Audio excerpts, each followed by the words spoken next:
Good evening. I'd like to call to order a council meeting for the town of Grimsby for Monday, May 26, 2025. Everyone who can, please rise for the playing of the national anthem.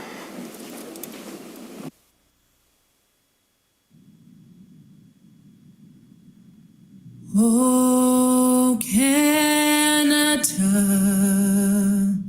our home and native land, true patriot love in all of us command. Carton bras et porter le pays, il sait porter la croix. Ton histoire est une épopée des plus brillants exploits. God keep our land glorious and free. Oh, Canada, we stand on guard for thee. Oh, Canada, we stand on guard for thee.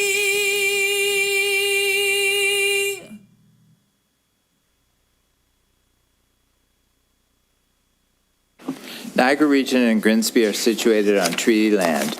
This land is steeped in the rich history of the First Nations, such as the Hattaway-Wendoronk, the Haudenosaunee, and the Anishinaabe, including the Mississaugas of the Credit First Nation. There are many First Nations, Métis, and Inuit people from across Turtle Island that live and work in Niagara today.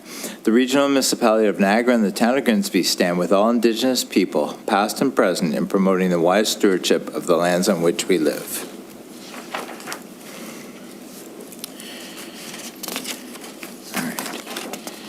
Are there any disclosures of pecuniary or non-pecuniary interest?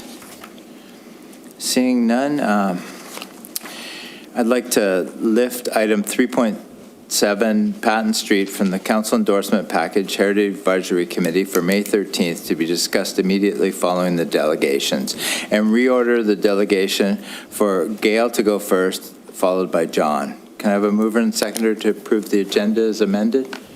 Moved by Councillor Vardy, second by Councillor Davoli.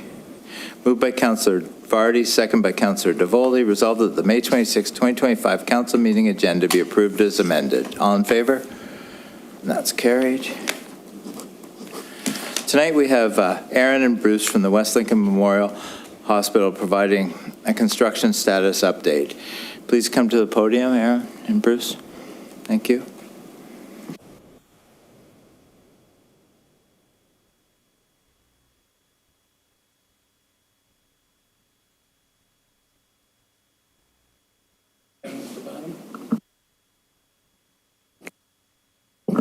There we go. I didn't think it was my first time or something. Your worship, members of council, to the leaders in the room, thanks so much for having us tonight. My name's Aaron Levo. I'm the Vice President of People, Culture, and Communications at Hamilton Health Sciences. Pleased to be back here with nothing but good news tonight, frankly. We've got a lot to celebrate as a community, as a hospital system, as a region, as we are poised in the final, I'd say, months now of the timeline to open our new West Lincoln Memorial Hospital site, which I know you've all worked so hard and contributed to over the years. I'm going to leave most of the presentation to my colleague, Bruce Squires, who I might just introduce. This is Bruce's first delegation here to council as our new executive lead for West Lincoln Memorial Hospital site. Bruce is also the president of McMaster Children's Hospital and our vice president for Women's and Children's Health. He's got a lot on his plate, but I couldn't think of a better leader to be taking over at this time as the site executive. He's got a lot of energy and enthusiasm for Hamilton Health Sciences, for this region, and for our site. And he's going to give a little bit of an update on the construction. Then maybe I'll talk a little bit about the opening events that we have planned, and we'll leave some time for questions too. Thanks very much, Aaron. And yeah, good evening, Your Worship, councillors, guests. It really is an honor and a privilege to be able to address you for my first time, but obviously at such a pivotal point in the long history of this project, and such an exciting time as we move to the next stage and that much closer to I'll call it the grand opening of the hospital. I wonder if we can go to the next slide, or do I have control? There we go. So thanks very much. So you know that the building is now up. You've seen it, right? You've seen that we have the walls. We have clearly the makings of a hospital, but I'll highlight that the insides are finishing up as we speak. We have all of the mechanical and the electrical work has been finished. We're in the process now of testing those pieces to ensure that they're in great working order before we start to treat patients in the community. Furniture and fixtures are coming in, and you'll be glad to know that those pieces were secured and ordered before some of the challenges associated with our broader economic community, so that's great. The slide says interior deficiency review. Really what that means is, again, testing to make sure that everything is in working order. We're in exactly the right place that we want to be. And exciting to me is we're now starting to do the training for our staff, for our physicians, our nurses, and all the clinical and non-clinical support teams that are part of operating a hospital, operating it safely and effectively. A key piece of that is actually hiring champions. They're called training and activation champions, but those are our frontline health professionals who said, I'm going to take a little bit of time out of my day-to-day patient care role so that I can play a really leading role in prepping my colleagues to start working in the new hospital. And so those folks are now in their roles. They're being backfilled for this period, and as I said, starting to train their colleagues to learn about the hospital, learn about the new systems, learn about really the different space, and as I said, start to train their colleagues. I think probably those last two bullets are of perhaps biggest interest to you. The first one, substantial completion for folks engaged in development. You know exactly what that means, but for the rest of us, I like that it's kind of been referred to as, well, you can have the keys and you can start to take possession of the building. You can start really then to be active in moving in, beginning to do really, really positive testing and training and do all the things that you need to do to get ready. And so we have a substantial completion date, the kind of handing over the keys for late July. Now there can be sway of days in that date, but our teams are all prepping for that piece, and of course the contractors are working hard to ensure that they are well positioned for that date. The next date is obviously the one that's most of interest, and that's a tentative date at this point, but it's pretty meaningful. So that would look like sort of October 26th, we would start to move existing patients out of the existing West Lincoln Memorial Hospital and into the new hospital, targeting a launch date, an opening date, a grand opening date of October 27th. And I suspect some of you will know the significance of that date. I was really excited when I heard it, because I had the privilege of reading the history of West Lincoln, and I knew that it started with visions, particularly of a women's auxiliary in the early 40s, and it culminated in the decision to build the hospital, and then it had culminated in the opening of the hospital on October 27th. 1949. So as it stands right now, we're looking at, I think it's just really, really telling that we're looking at a possible date exactly 76 years later. Now, there may be some small play in that, but we're quite confident we're going to be in that range. Maybe we can go to the next slide.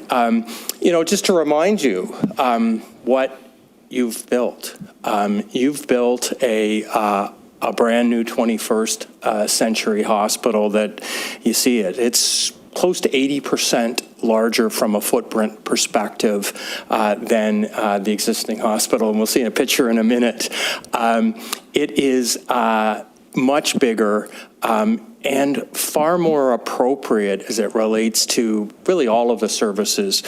What we do on an inpatient basis, 55 beds, 6 brand new state-of-the-art birthing suites, what we call labor delivery, postpartum and recovery suites, 3 ORs, and a procedure room.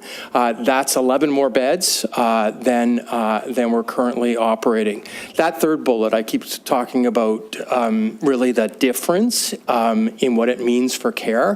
While most of our rooms, as you would know, if you've spent time in the hospital, are not single patient rooms. I'm at McMaster Children's Hospital. For the kids in our region and much of the province, most of the rooms, unfortunately, are not single patient rooms. And what that means is higher risk of infection, and perhaps most importantly, a more challenging patient stay for the patient, but also for the family. You recognize how difficult it can be when you have peers beside you also perhaps dealing with very challenging situation. You have to be careful in walking around each other. There are just all sorts of challenges that can affect a patient stay, and we know that a patient stay and a family comfort is critical to recovery and critical to the ability to get better and to be able to go home. So we are so excited about the fact that we're moving to all single patient rooms. You know from your time before that that's sustainable green design. The programs and services that are going to be available in the new hospital include everything that we're doing now. But again, really what the difference is, we're going to be able to do so much more. From the standpoint of our emergency department, I described the inpatient bed capacity. Our outpatient services are significantly increased so we can accommodate much more appropriately the active demands. Now, healthcare is challenged for sure across all of Canada, so that doesn't mean that we're at a place where we've suddenly overcome all of those challenges, but we're in such a better situation than we've been.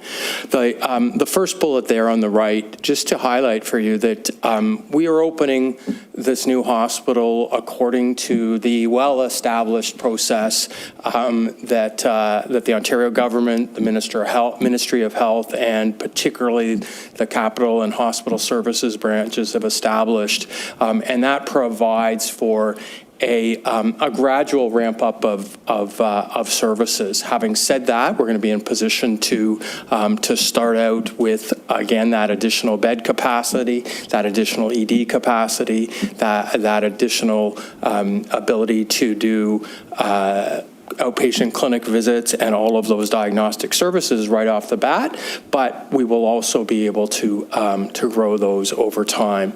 So that's enough about, enough words. Let's look at pictures if we could go to the next slide.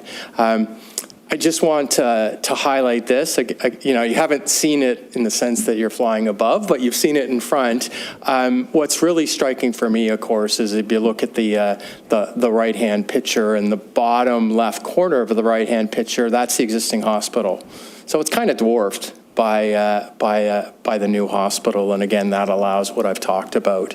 It's a beautiful facility. Our Vice President of Capital Services, who has done a lot of this for decades, she's very, very excited about those solar panels on the roof, which obviously generates a level of energy efficiency and cost savings. If we could go to the next slide, so let's look inside the hospital. So you can see the hallways, and you can get a sense of the walls and the flooring. Again, if you walk through the existing hospital, you know how much cleaner and sleeker this is, and that that has an aesthetic effect, it has an experience and effect, and again, as I described, it also means that we can make it a safer hospital in terms of risk of falls, but also in terms of infection control. Most of the interest will often be in the inpatient room. So we got an example there, and really they all look like this on the right. And obviously a lot of space, but I'll highlight three other things. You can see just to the right of the patient, to the left of the patient bed, you'll see a piece of furniture to accommodate families. And so all of the rooms will have a sleep chair or sofa of that nature. Behind that, you'll see that beautiful window. And so all of our rooms with a beautiful window to be able to look at, and of course to get natural sunlight. And then on the right-hand side, you can't really see inside it very well, but that of course is a private washroom. And again, the difference for every patient to have a private washroom is very dramatic. Let's go to the next slide. So this will give you a sense of the inside of the hospital. And I'll be honest, some of this is at least on the left, is our care areas. So this is what we often call the nursing station or the care station in the largest inpatient medical and post-surgical part of the hospital. And you can see how it's got the two sides. That is, of course, for added sight line to be able to see throughout the unit. And again, you can see sleek, lots of space for our teams to interact. On the right is one of our clinical receptions. So that's where, if you're coming to the hospital, in this case for an obstetrical discussion, where you would first register and be greeted by one of the friendly staff. So these are up-to-date photos from this month. If we go to the next slide, I'm going to turn it back to Aaron to take it just through a little bit more here. But I want to thank you for the opportunity to present, and I also just want to again point to that last date and how excited I am to be part of that with you. So, Aaron. Yeah, thanks very much, Bruce. I'll just comment, so after substantial completion, we'll have an opportunity to tour members of council from all councils in West Niagara through the new facility before opening. We don't want to do it beforehand. We don't want our construction team to have any delays in what they're doing, so we'll wait until they're done their work, and then we'll have the opportunity to welcome you ahead of time. And then we also have a series of celebrations planned to both commemorate the old facility and to welcome the new one as well. So we'll have a number of events planned throughout that time, and some broader commemoration, I think, in the region and the various communities as well with our partners. So lots to celebrate at that moment in time. It'll be a great fall. And happy to pause now and answer any questions that you may have. Thank you very much for your presentation, Bruce and Aaron. Councillor Vardy, I see you have a question. Thank you very much, through you, Mr. Mayor. Just two questions. One, you mentioned palliative care, and we have McNally House.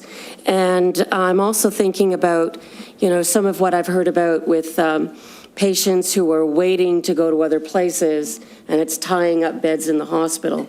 How is that factoring into what we're doing here? Like, will our palliative care people be moved to McNally, or how many do you have dedicated palliative care beds? Or maybe you could just speak to me a little bit before I go on to my next tougher question. Thanks so much, Councillor. So what I'll say first is we do have a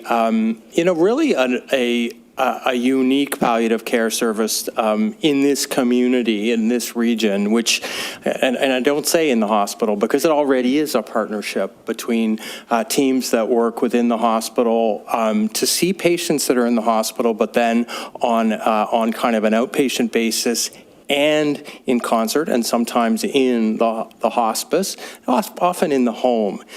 So I think we're already well positioned there, and that continues to grow with a few dedicated specialist palliative care physicians, and then a large group of primary care clinicians who work together. In terms, we don't have specifically palliative care beds, but what we have is we have a complex continuing care unit, as well as, and that's 11 beds, as well as the medical surgical beds. And so in both of those cases, particularly the complex continuing care, they can serve as a transition point for appropriate patients in the course of the progression of whatever their situation is. I'll just say that it's so often about, and it's true with palliative care, but also it's obviously true with home care and with long-term care. It's about how we work together to identify and then support patients at the right time to make those transitions. And so not so much about just where you are and what type of bed you have, but how you can work with your partner. So this, I think, the new hospital position as well. So now for the second question, which is probably the mean question. It took us 75 years to get here. And recently we had a presentation about Grimsby growing in the next 25 years and almost doubling in population. So I imagine Lincoln, West Lincoln will likely double in population too. They're probably getting the same messages.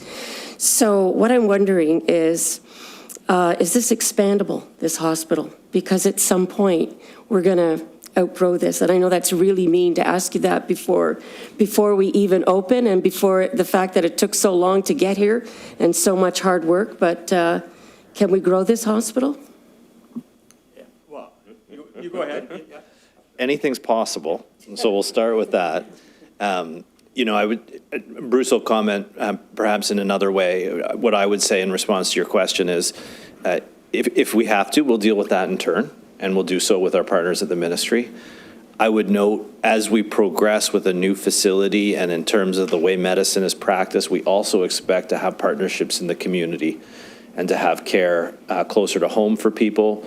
We're actively working through many of the things we do at Hamilton Health Sciences to think about virtual care, care outside of our walls, where we can partner with other agencies in the community to make sure that medical advice and support is available to people, not just in the hospital. I know that doesn't alleviate the need. There'll still be a need, and perhaps it will grow, and perhaps it will outstrip the physical boundary of the building we have today. That's a future problem, and we'll deal with it, but we're also thinking ahead. We're not passively waiting for this to happen. We've been thinking and actually implementing virtual care and other approaches for some years now, and that'll be no different. Yeah, your question's well put, and I understand. That was well said, Aaron. Yeah. Thank you. Councillor DeFlavio.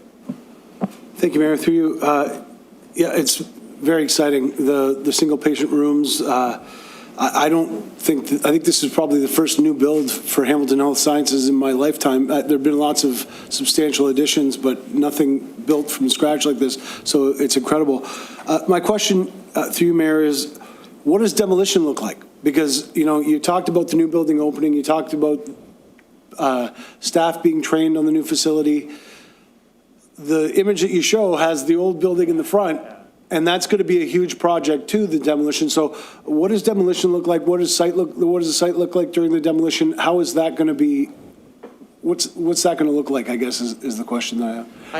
I can take, thanks so much for the question, Councillor, and I can take it to a certain degree, and Aaron may be able to add, but we'll also be able to provide you with some more of the technicalities around this, but essentially it looks like first, as we take possession of the new building and then we move in, that looks like a gradual decommissioning of the existing building, right, over a period of time. And then the plan certainly includes the demolition of that building over the course of, essentially the 12 months and the creation particularly of parking that replaces. And so that's going to take a while, and I've given you the sort of the general there. We can come back with the more specific plans as they're refined. They are a little bit more specific already. So we're going to have a period, obviously with that question, we're going to have a period of where both buildings are there, or where we've got a period of a building coming down and all the protections that are required. But then it's really not that far into the future where that building won't be there anymore, and we will have the site and the lands and obviously the parking. Anything yet? Thank you, through you, Mayor. So 12 months, gradual decommissioning. The other question I had then was, because you mentioned things like outpatient clinic visits and things like that. Currently, the hospital, the uses have changed over the years, and there are former patient rooms that are used as medical offices now. Like doctors have them, specialists, you go in and you see a doctor in those old patient rooms. How will that look in the new hospital? Because you talked about the 55 rooms, the ORs and all those things. Is that part of the new hospital, or will that be off-site? Again, if this is too much, I apologize. It's just these are things that come to mind when you do your presentation. Yeah. I think about the current uses and how that's going to change. So if you have any information on that, that would be great. No, thank you, Councillor. That's a great question. Really, because it is the current experience where outpatient visit, what you normally call a clinic visit, is happening in space that clearly doesn't feel like it was built for that. Well, we have purpose-built outpatient clinic-based space. The ED is purpose-built for emergency department care. The diagnostic imaging and lab areas are purpose-built for those things. Obviously, the ORs and the procedure room. So yeah, when you're coming for a clinic visit, you're going to be seen in a state-of-the-art clinic room with the appropriate equipment, and the result is ultimately it's better care, better quality from all the perspectives. Most importantly, from what it feels like as an individual getting seen. Councillor DeVoley, then Councillor Frank. Thank you. A question to our guests. We talked about, and you specifically talked about the history of our hospital, and I would venture to say that almost everybody in the room has a history of some kind. Some folks here may have even been born in the hospital, but the history is very important. So can you talk to us or share with us what you will be doing perhaps through the demolition? Are there cornerstones that you're going to be saving that will be moved and preserved, or what are you planning to do to bring a little bit of that history into the new building? Yeah, there's a number of different ways that we can do that. So whether it's through actually commemorating the history of the site with images and stories within the new facility, absolutely. Well, I think you could even go right now online at WLMH.ca and see some of what we're preparing in that regard.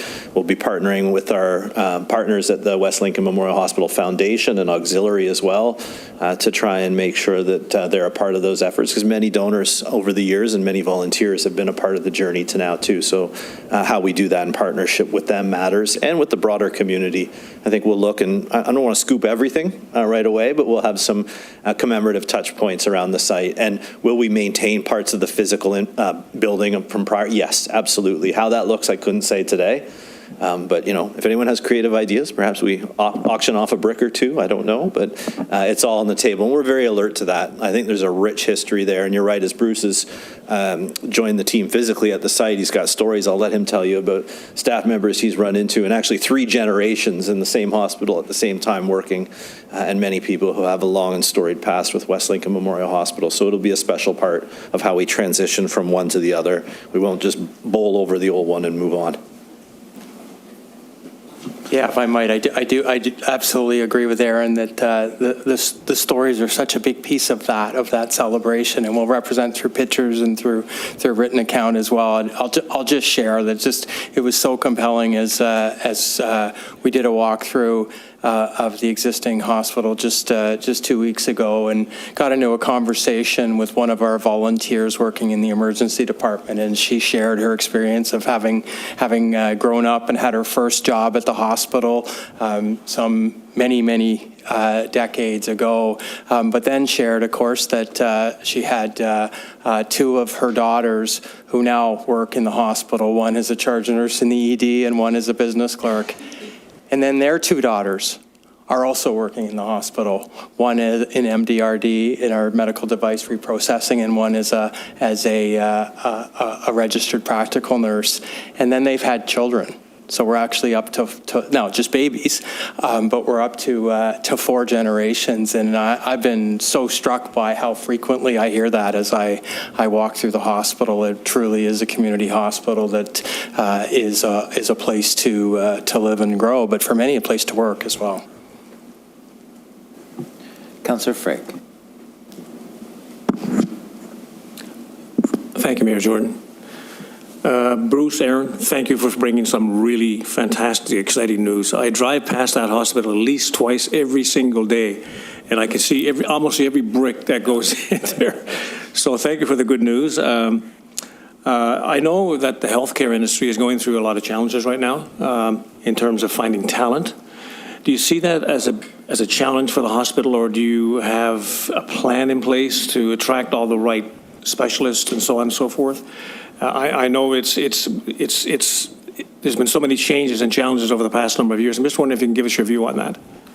Maybe I'll go first, and then I'll because Aaron would really be the expert here. But I'll say that the answer is certainly yes to both questions. Is this a challenge for any hospital in North America, really, Canada, Ontario, and certainly this region? Yes. Do we have a plan that seeks to ensure we're training the right professionals, and then we have a compelling value proposition to bring them here? I'll just share that I've certainly been struck in just the last few months with.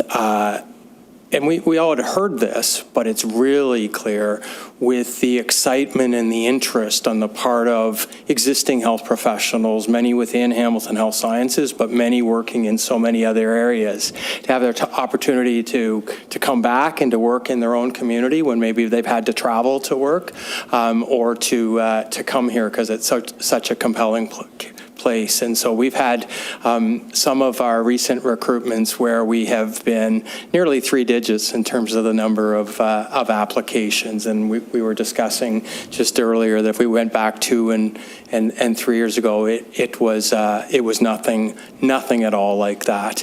And so that puts us in a really great place. There will continue to be challenges as it relates to particularly highly specialized roles, but I think we're better positioned than just about anywhere else. Aaron, what else would you add? Bruce, you took it all. One of my other roles at the hospital is in charge of our human resources area, and we're doing very well. There's going to be challenges. There always will. There'll be, especially for very skilled technical roles for which there's very few in the province, but we'll compete very favorably for those as a large hospital system. And here at this site in particular, with a brand new facility and a wonderful culture, I'd add. So I think those things bode well for us. I won't say it's always going to be easy because we've had challenges in the past, but they won't be the same as they were. There's no doubt. Finally, if I may, Mr. Mayor, you mentioned there was a lot of champions that brought this hospital to this particular point in time. As a matter of fact, we almost lost the hospital at one point. And I'd like to note that there's a number of people in this room, particularly Tony Josie for one, and some of his colleagues with him, that were probably up in the front of the line in terms of champions of making this happen. So I'd like to acknowledge them. I'm sure the mayor was going to do that anyways. Hopefully I haven't stolen his thunder. So, by the way, thank you for your presentation. It's really exciting news. Thank you. Seeing no further questions, I need a mover and seconder to receive the delegation. Moved by Councillor Freg, second by Councillor DeFlavio.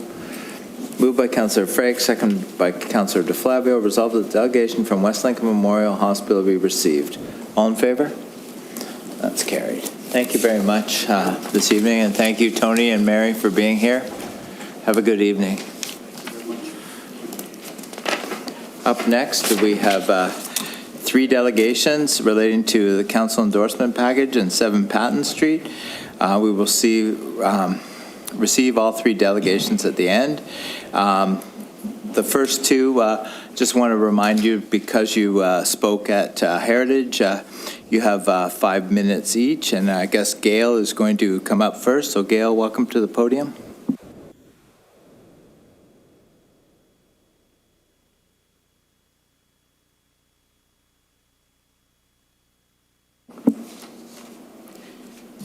Good evening, and thank you for allowing us to speak here tonight.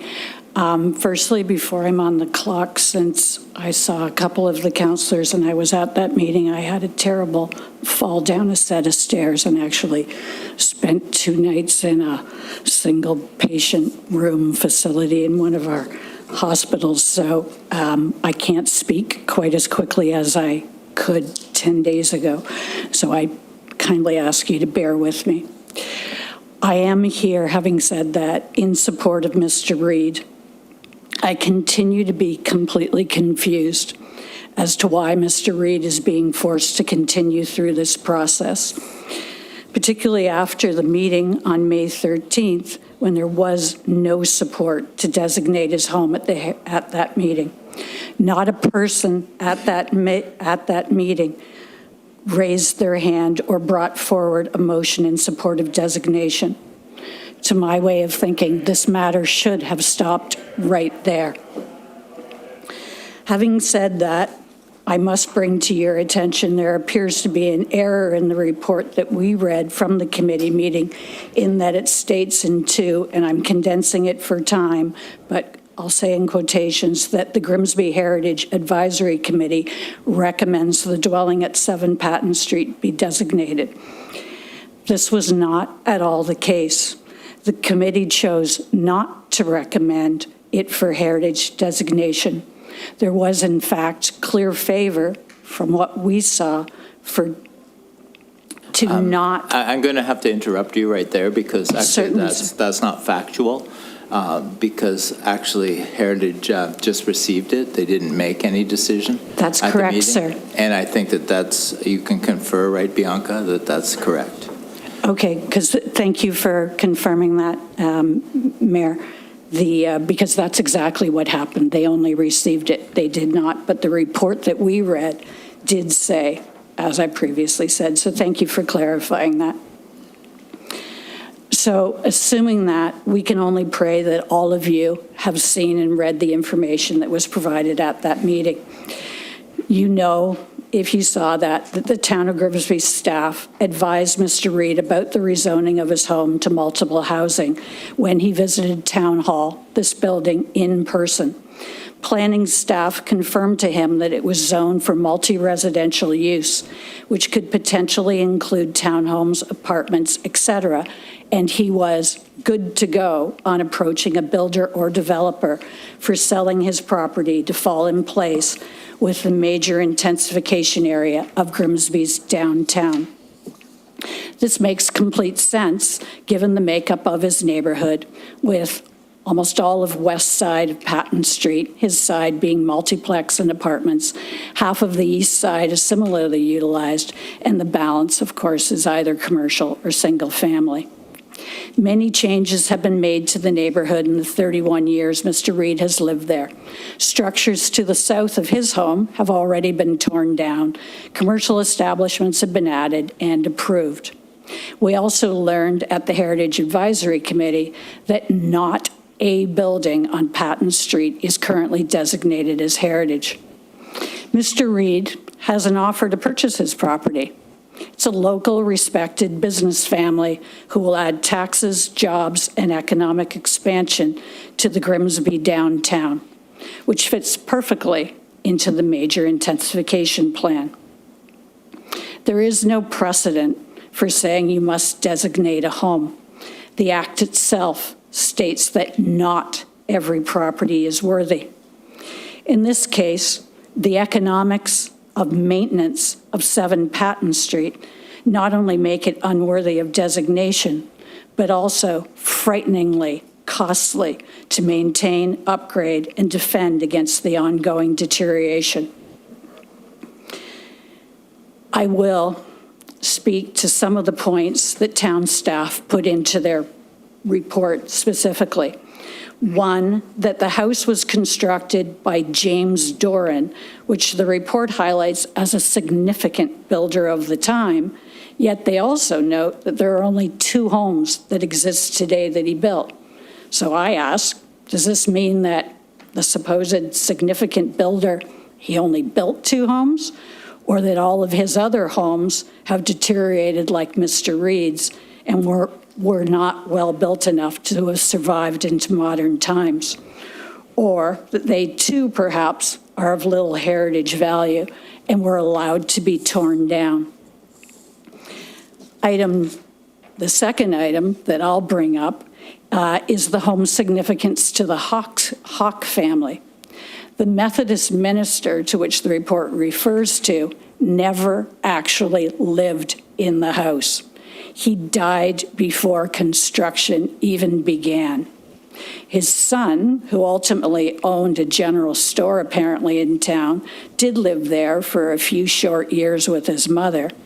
There was another Methodist minister who lived in the house after the Hawk widow lived there, and he died I think before even living there for 6 years. The house changed hands repeatedly, as we can best determine. I'm almost done. I may be over because I gave you the precursor.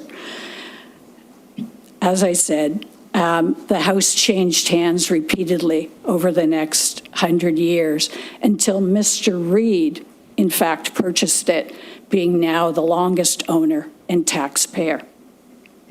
I could go on and on questioning many of the points where staff tried to substantiate the house meriting designation. But yes, my time is up. So now I will turn it over to Mr. Reed and ask, I don't know what you are, the deputy town clerk, to bring up the photos for Mr. Reed. Thank you. Welcome, Mr. Reed. You can come up to the podium now.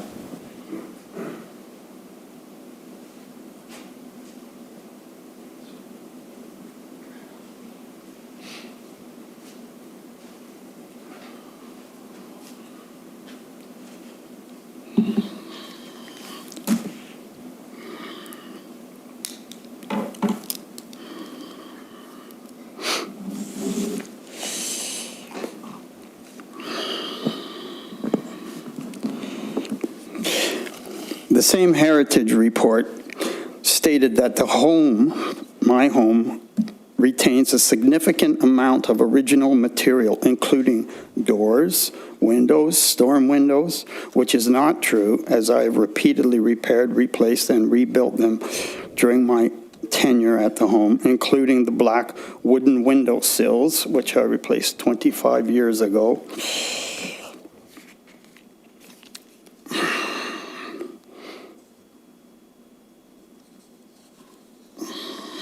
So, as you can see on the pictures here,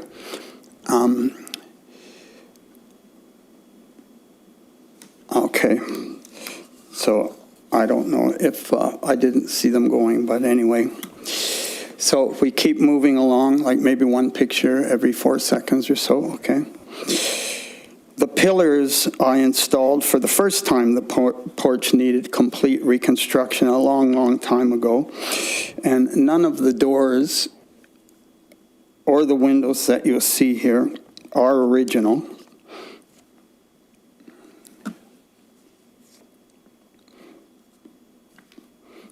You can keep moving along.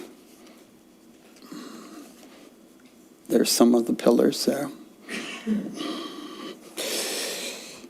The home has reached a point where reparation and deterioration are both too costly and too numerous to remedy. The most significant issue is the deteriorating foundation and the water seepage into the home, making it unhealthy and of constant concern. There is substantial mold growth after every large rain event, which requires removal to deter its manifestations. And here we're down into the 2 rooms in the basement now. Even after that storm we had just 2 weeks ago, the water was coming in again.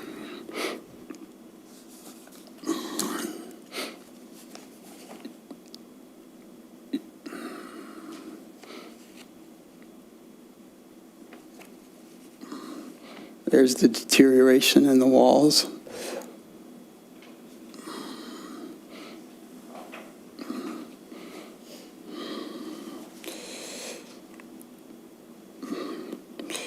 There is no insulation in the walls all along the south side and on the west side as well,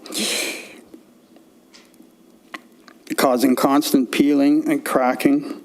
And the older wiring, you can keep moving along there, is a fire hazard coupled with the water seepage that's coming in on that side.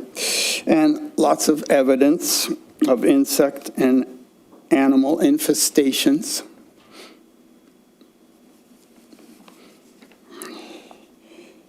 And you can keep rolling with the pictures while I carry on, because I'm probably only got 2 or 3 minutes left. So this won't take too long, but these pictures illustrate how unhealthy the living conditions are currently at 7 Patton, and the ever-increasing costs of major repairs are far beyond my reach. But what I'd like to know is, how is it that the Heritage Research Report can unabashedly state, to support their agenda, that my home retains the original glazed doors, the windows, and the storm windows, and the wooden windowsills, when there's not a single thing on the exterior of my house that is original? How can we trust a report that is riddled with layers of vague interpretations and some flat-out falsehoods? Is this due to the desire to designate homes before the new rules apply in 2027? When a heritage conservation manager informed me of this, Denise Horn also encouraged me, make sure you tell your story. This is your home, and everyone's story deserves consideration. Some are even more dire, more urgent. Not every house should be designated when the costs to make it livable are far out of reach. Ordinary, hardworking, honest citizens who are unaware that they are even on a heritage register are very vulnerable to the possible implications going forward when they approach heritage planners with the desire to sell their home to a builder. Everything should be handled openly and honestly. All the consequences of their actions should be revealed, such as the demolition request triggering possible designation. That blew my mind. You don't let someone walk away on cloud 9 knowing they will be devastated when that is brought to light. It should not feel like you're dealing with a covert operation or organization. The heritage planners in Grimsby must share the responsibility of why we're all here today. There is no way I would have reached out to so many builders had I known.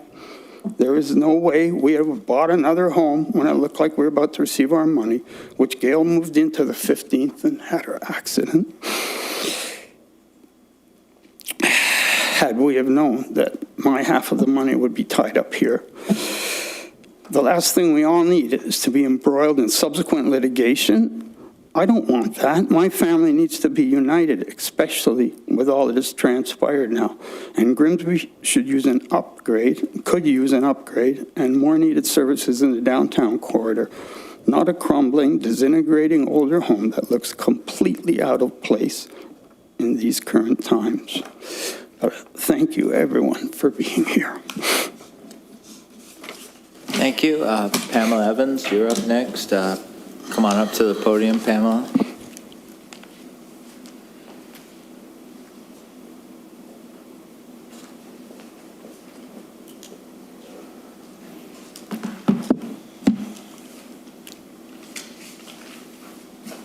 Through you, the Chair. Mayor Jordan and Council, thank you for allowing me to speak this evening on the proposed designation of 7 Patton Street. For the record, I don't support the designation. I'm a heritage homeowner and an advocate for heritage homeowners. This property and the homeowner are an example of why Ron and I have pushed so hard for grants, tax incentives, and more open and transparent communication with property owners. Why we need grants and tax incentives on a much larger scale. This scenario is what happens when there isn't transparency and full disclosure to the property owner. It also shows the scale of cost versus financial responsibility and personal impact. The owner has stated he did his due diligence, asking the questions to have a clear understanding of the process. Like many, not realizing the true impact of heritage. As you have heard, if he can't move forward, it has financial implications for him. 7 Patton Street has been on a list for 35 years, identified years ago on a preliminary report that was done. Designation wasn't pursued then. According to John, no disclosure was made to him that he was even on a list for a home he has owned for 30 years. If he wasn't notified 30 years ago, why wasn't he notified in 2008 when the register was created? I can relate to this frustration, as I can confirm the process has lacked transparency.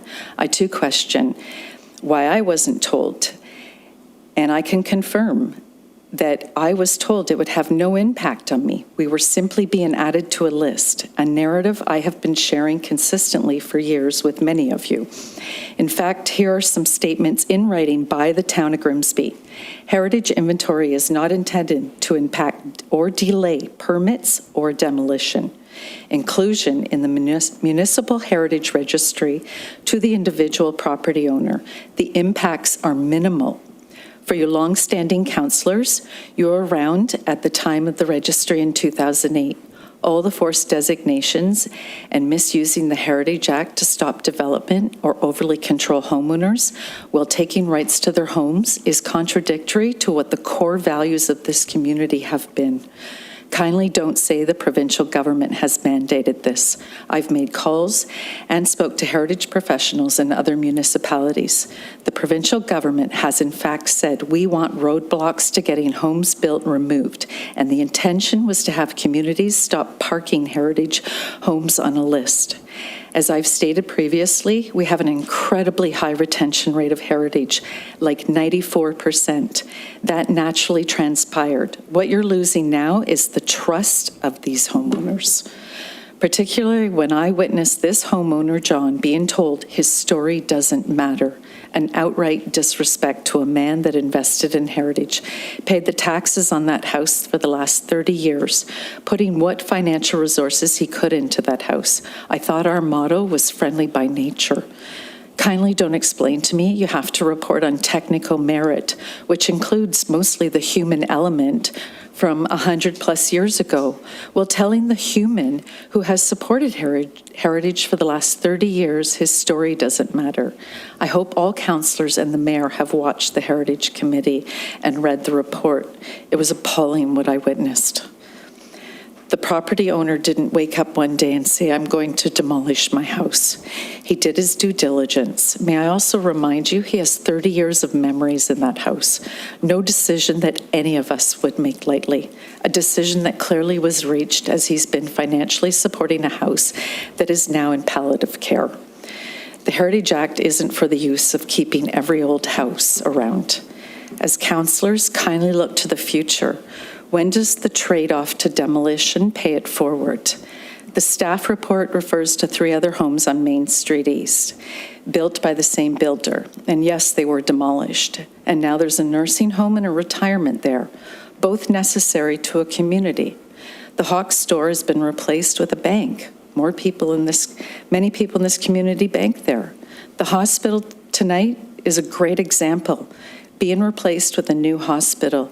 The history of the hospital will still live on, regardless that the old hospital will be demolished, and nobody has questioned why. It's simply there's a cost of maintaining these old homes and these old properties, something the government isn't held accountable to, but we are. The old arena was torn down and relocated with a current renovation underway to the existing one. Our town hasn't been negatively impacted by those heritage losses. So why is the individual homeowner held to a higher standard? For John, the sale of this property without designation would be a new beginning for him and his partner, Gail. I believe John was set to sell the property to an established business owner. That's a responsible trade-off.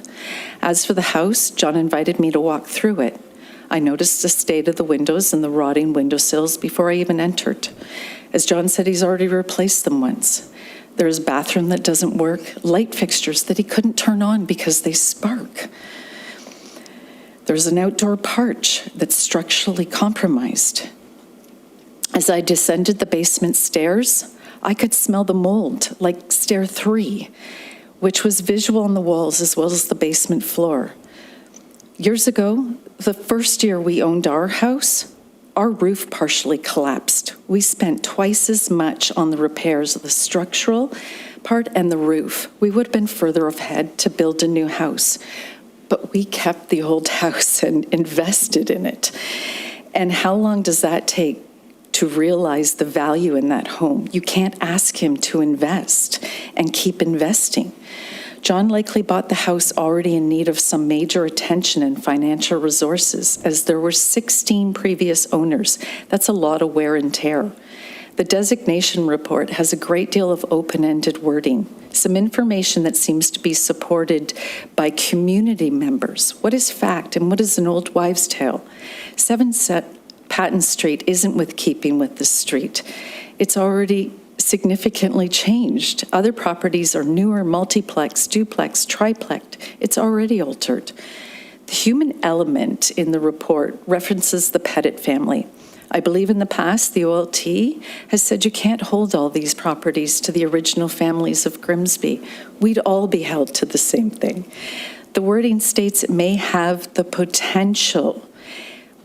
A couple weeks ago, you had the consulting team here, Hanson. Many of you seemed frustrated. Maps didn't appear to be of Grimsby. Facts weren't clear. What you felt should be supported. Standards are standards, and heritage property owners shouldn't accept any less standards. When you're imposing rights over their properties, definitive information should be required. John agreed to an archaeological study. He was surprised when he realized he'd have to pay for that study. I told him that. I appreciate this community is passionate about its history. However, it needs to be addressed through a responsible lens. Many seem to want to keep Grimsby a small town. The town had a higher population of people living in the downtown core years ago than we do now. The community had a larger business presence in the downtown than we do now. Our focus can't be on the past. It's looking to the future, and is evident in the history of this town. Isn't lost without buildings, as is reflective in the staff report. The store may not be there, but the story still exists. The hospital may not be there, but the story will still exist. Designation isn't required to tell that story, and demolition certainly doesn't change the story. It makes way for new beginnings and new stories. Thank you for hearing me, and more importantly, I hope all of you heard John this evening. Thank you.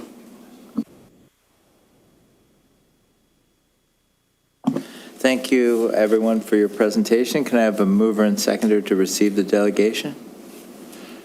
Moved by Councillor Vardy, second by Councillor Howe.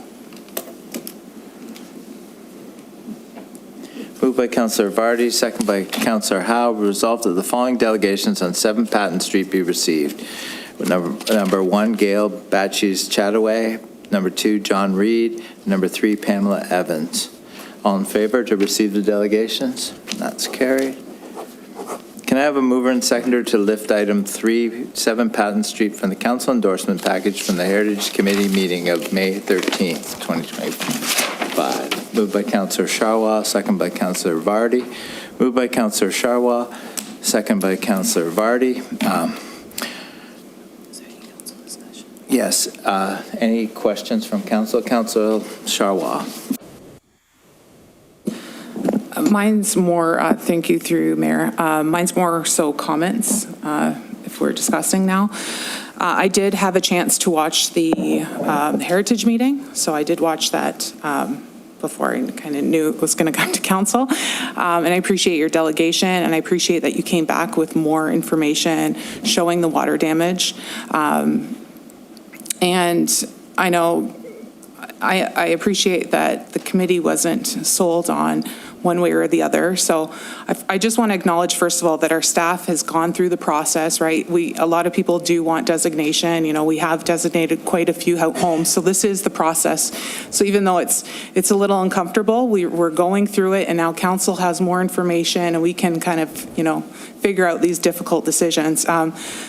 So I watched it. I have the information that I'm comfortable with, and I will not be supporting the designation based on the fact that just the heritage merits of that individual property, the state of the property, the location being right next to a commercial area. It could be commercial, it could be multi-residential. So although, it would be easier if we could just make it a black and white matter, I think there are a lot of issues that make it more gray.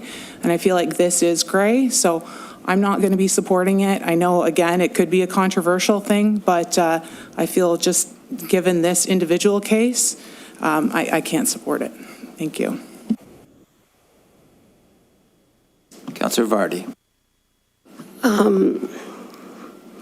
I haven't, through you, Mr. Mayor, I haven't seen the heritage presentation, but to be frank, I'm appalled by the photos, and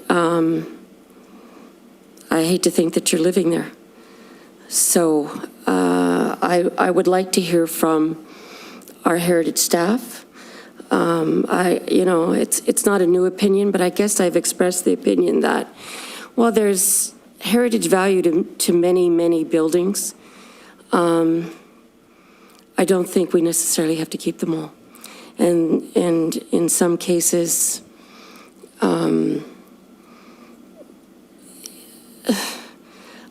I'll go back to just because some guy, made the first XYZ plow, we ought to keep his house because he lived there. I'm not there. It's just not my thinking. So I'd like to hear from our heritage people, but I can't imagine what it would take to bring this house back. And I also sit there and think about the future of Grimsby and about where this house is located and where we're looking to do intensification. And its value for intensification is probably much more valuable to the town than it is its history.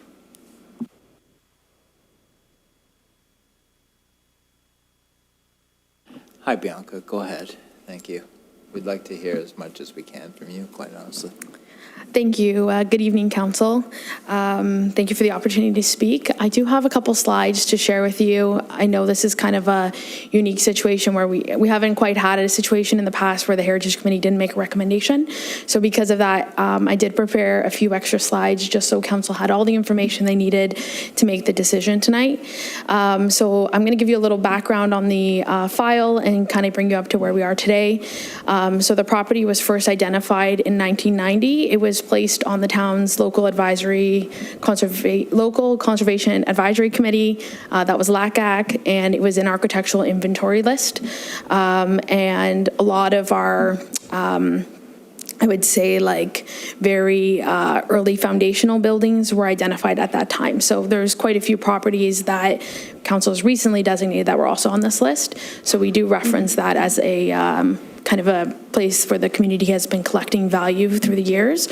And then in 2008, the Ontario Heritage Act established what we know today as the Municipal Heritage Register. And that's where they provided demolition protection to these properties. At that time in 2008, there was no notification required. The town, I believe it was in 2015, maybe 2013, the town decided to proactively notify property owners, but it wasn't until 2021 that they actually required it. So the town did proactively put that in place, but that's potentially why that notification wasn't given at the time. I, of course, wasn't here then, but that's my kind of thought on that. On April 9th, 2025, a demolition request came in through the property owner that triggered the Ontario Heritage Act. And so the process that we've followed up until this time is legislated. We're just following the processes that are established, both our internal processes and the ones that are legislated to us by the province. As a part of that review, we always complete an Ontario regulation assessment for the site, and we prepare a staff recommendation, and we presented that to the Heritage Committee on May 13th. And with the intention that that would get to you by today's meeting so that we could provide notification on the June 8th day, which is 60 days from the original application. So just to kind of bring everyone up to speed, what happened at Heritage Committee. So the Heritage Committee is a legislated advisory committee. It is their role to provide recommendation to council. So they're supposed to hear all of the data and then provide you with a recommendation. That's their job. They were consulted on this item because council can't actually move forward with a designation unless they're consulted. So we made sure to ensure that we had the documentation we needed to, in fact, state they have been consulted. They just chose not to give you a recommendation. Because of that, we wanted to provide you with more information tonight, so you have all that information that you may have missed because you weren't at the meeting. So that's kind of where we are now. So next slide, please. So this is an overview of the property's historical significance. This is the same criteria we use with every site, and we don't pick the criteria. It's given to us by the province. So that yield, potential to yield information, that is the province's instruction to us to assess it on that merit. These are a bunch of the things associated with the house. Patton Street is one of the oldest streets in Grimsby, and this was the first residential building to be built on that site, and that was in 1882. This is kind of an anchor, we said, to the entryway of the old residential corridor. Most of the properties after this one and the one across the street are, I would say they were historically residential. They do have multi-unit, and that's something that could be considered for this site too, having the multi-unit. That is permitted. So some of the houses have changed to have multi-units, but originally it would have been largely residential. We did reference James Doran.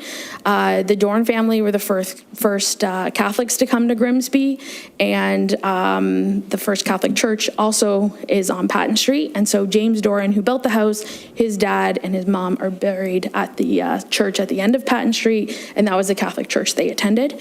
James and his brother went on to open this large profile, and he did build some of the downtown buildings. But as for his residential buildings, it's not as well recorded. We don't know exactly which ones were, but it was recorded that they had a large portfolio, and we were able to confirm 5 sites. As the delegation mentioned, 3 unfortunately were demolished through the years, and then the Killian Lodge, I think it is, on Main Street is one of the buildings, and then this one is the last we know of as his residential architecture, and this one was significantly more intact than that one, and we felt was a strong example of his residential work. As for associations, yes, Reverend William Hawk did die before the house was built, but he was a part of the purchase of the land, and his widow had the house built. And William's daughter from his first marriage, as well as their children, lived in the house. A.F. Hawk went on to open Grimsby's largest general store, very involved businessman in the community. This was his childhood home. And then William Hawk's daughter from his first marriage, she was actually the first woman to drive a car in Grimsby. This was also her childhood home. And the 2 reverends that were associated with the property, the first didn't live there, but his widow built it. The second one, he was a part of the Methodist community as well, and he actually lived in the house and he died in the house. So he did live here, and they were associated with the Grimsby Beach campground, and then they were also involved with the Methodist Church on Ontario Street and Rock Chapel up on the escarpment. And then the second reverend that lived there, his wife ended up getting into the Women's Institute, and we know that while she owned this property, she was hosting Women Institute meetings inside her home. So based on all these findings, it's without a doubt that criteria is going to be met. And so because of that, we have said that it's met 5 of the prescribed criteria. So because of that, council now can proceed with designation. It's met the threshold. All of these reports are defensible, and they have in fact been to the Land Tribunal, and everyone that council recommended for designation that's gone to the Land Tribunal has been successful. So we're very confident in the integrity of those reports. Next slide, please.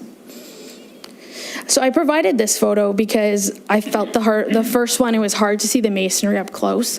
So this is a closer up image of the masonry. So this is a brick building with a sandstone foundation. And I wanted to provide this photo because usually homes of this age, we see a lot of settlement cracks. We see a lot of spalling, which is when like the face of the brick is falling off. We see a lot of like evidence of water damage. And so this is actually like, we had a very hard time finding a crack even on the outside of this building. We did see one up on the top, and it was a settlement crack, but it was very difficult to see any. So we actually found the condition of the masonry to be in very good shape, and we felt that the property owner actually did a really good job keeping the brick facade dry. So we really didn't see any evidence of the brick failing. We did see evidence of the replaced sills showing some deterioration, and I'll get into the next couple slides. I'll just show you some of the like kind of remedies we would share with a property owner that has a house of that age. So I have a couple of the examples of the photos that were provided. So the first one is the crack that they referenced. From what I can see in the photo, I don't see a beginning or an end to the crack line, which tells me that this is probably delamination. So you can see the lath is behind the plaster. Typically it hangs on the plaster. And so sometimes what happens is the keys that lock into the wood fall off, and so then the plaster starts pulling off.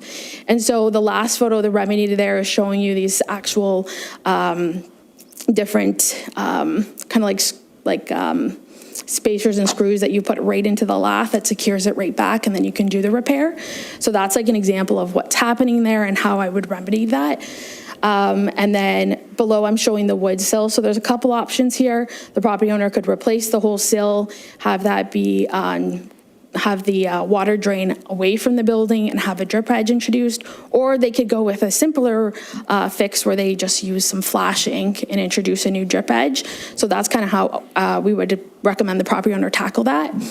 And then I wanted to provide a little more information on the wiring. So I have some examples on the top of like outdated wiring. This is something we typically see in heritage homes.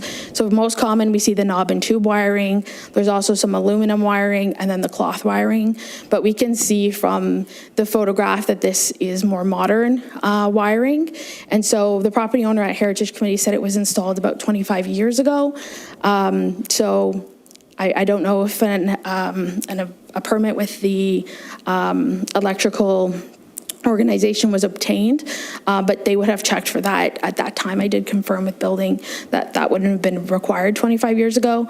But through that process, I also had an opportunity to look at I just want to get the right, the name for the organization. It's the ESA, so it would have been an ESA permit they would have applied for, but the website's really great. There's like all these toolkits and guides that property owners can use to help like identify if there's an issue with their electrical, and then they have steps to remedy that, and they also have access to having ESA inspectors come in and they can further help with them. So there's actually a lot of things that they can use, and I think if council had an ESA inspection, they would be able to provide more insight onto it, because from our side of things, it looks like modern wiring. So that was just our thoughts on that one. Next slide, please. So I wanted to talk a little bit more about the basement. So we have a lot of dirt floor basements in Grimsby, a lot of the historic sites, and a lot of them are dry. They have these original draining systems that work really well. And so what I think has happened here is over time an underpinning was done. And so that's where we see like concrete introduced into the foundations. And so because of that, the drainage system that was really originally designed for the building probably doesn't work as it once did. And so because of that, the material is trying to dry out as it would have historically. But some of the interventions may be resulting in it not being able to.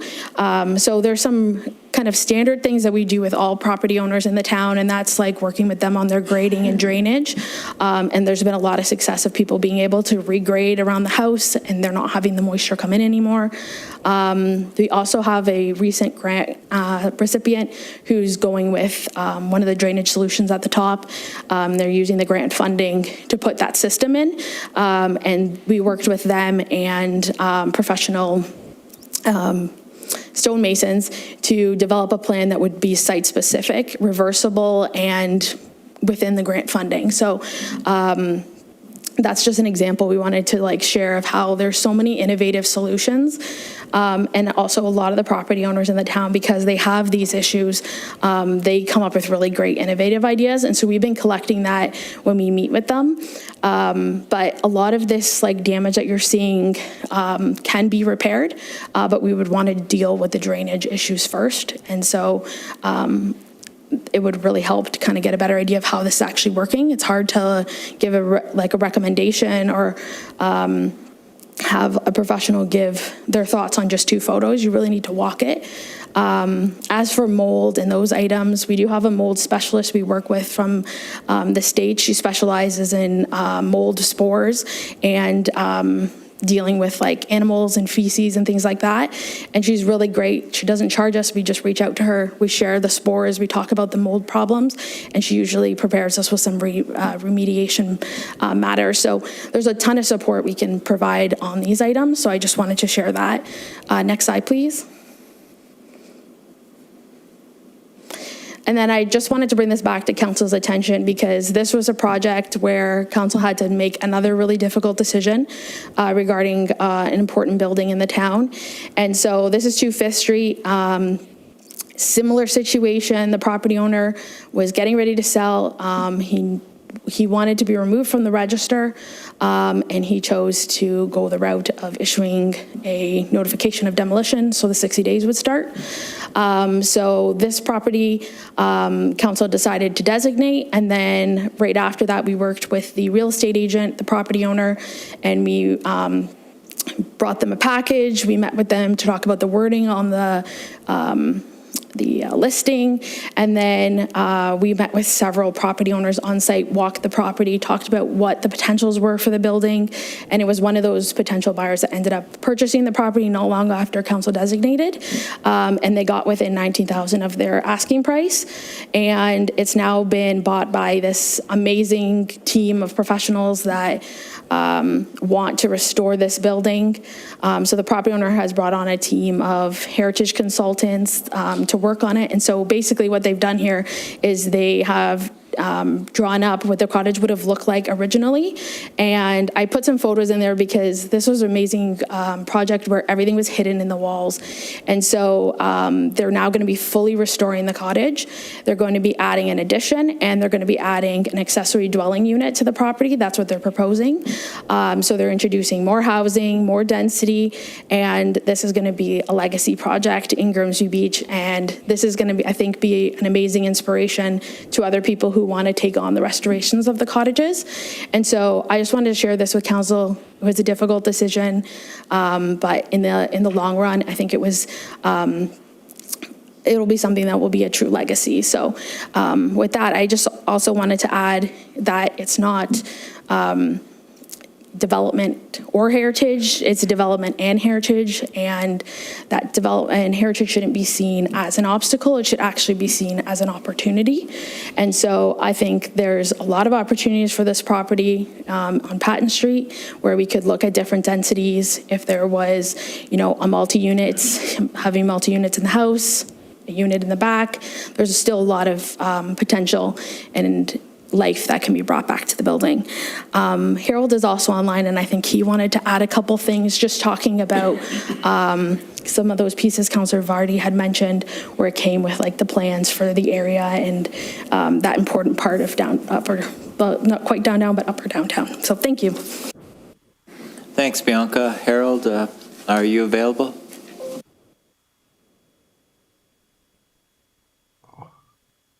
Hi there. Can you hear me okay? Yes, we can.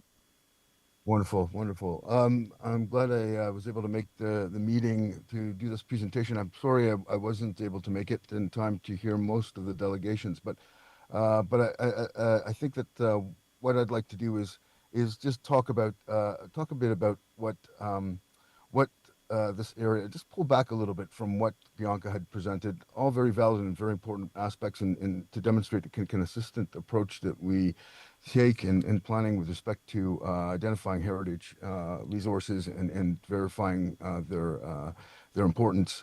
But I'd like to also talk a little bit about the important place that this where this building sits in terms of the downtown, and as we embark on this official plan, and we've had a downtown charrette now, there still is a formulating vision that is emerging for the downtown, and I think understanding a little bit better about the bigger picture and where what the importance of Patton Street in that larger picture, I think is something that is going to be helpful to council in terms of understanding the potential of the site within that context. So I'd just like to take a couple of minutes just to talk a bit about context and what the future might hold for this street. What you're seeing in the presentation, I believe, is existing condition drawing that shows outlined in red the property, the subject property, Patton Street, and in its environs. Livingston Avenue to the south, of course, and the 40 Mile Creek to the right. Very important natural feature and future green corridor to link the waterfront to the downtown. As Bianca had mentioned, the street is a historic street, has of great importance to the settlement of Grimsby, and in the subsequent slide you'll begin to understand how that plays out in terms of the resources on the street. But so what you have today is really a bit of a mixed bag of things. You can see that there's obviously some residential qualities. There's an important church at the top of the street. It's a dead-ended street, so it's quite quiet. But down at Livingston Avenue, of course, you begin to see that this, what would have been a predominantly residential neighborhood, has been chipped away at over the years as the commercial pressures of the main street, Livingston Avenue, and of course the proximity to downtown has added pressure, and there's been consolidation, and over the years, mostly strip commercial development has occurred along Livingston. But I would suggest that in looking at the future of the downtown and the intentions of the past official plan policies, and certainly the emerging ones, and what indications and opportunities were identified in the charrette, I just wanted to talk a little bit about what the future for Patton Street might be. If you go to the next slide, I'd like to show a bit of an analysis. So despite the evolving nature of the street, much of Patton Street, almost with a very, very decisive and clear line, beginning at the subject property and its mirrored, the properties that mirror it on either side, there's been an intact area of residential character, and as you can see, quite a concentration of buildings that have been identified on the register as of being of heritage significance. That's not surprising given the age of the street. That area has been largely remained intact. Now, while the uses may have changed, and it's become maybe still residential, but other uses have been introduced, and that's why we call it a transition zone. The character of the area as a residential character has largely remained quite intact. But along Livingston, of course, we've had this commercial pressure and redevelopment that's occurred. But the strip commercial that's there today is not what I would suggest is the future of the downtown, and it's not the future that I'd like us to imagine. The opportunity here, of course, is that this area, those uses in those buildings, which are greatly underutilized, are one story in nature, in scale, and are largely automobile oriented, are buildings of a different era. And buildings that also hold a great deal of opportunity when it comes to the intensification and the revitalization of the downtown, and an opportunity, of course, to introduce mixed uses and uses that, in fact, engage with the street and are more walkable and pedestrian friendly. So the great thing about those properties along Livingston, of course, is that one has to imagine that there's going to be because they're not residential, they're commercial. It's going to be far easier, of course, to redevelop those sites and into something more considerable scale and of greater quality. So that being the case, I think, and this is relevant in this particular case because I think part of the understanding of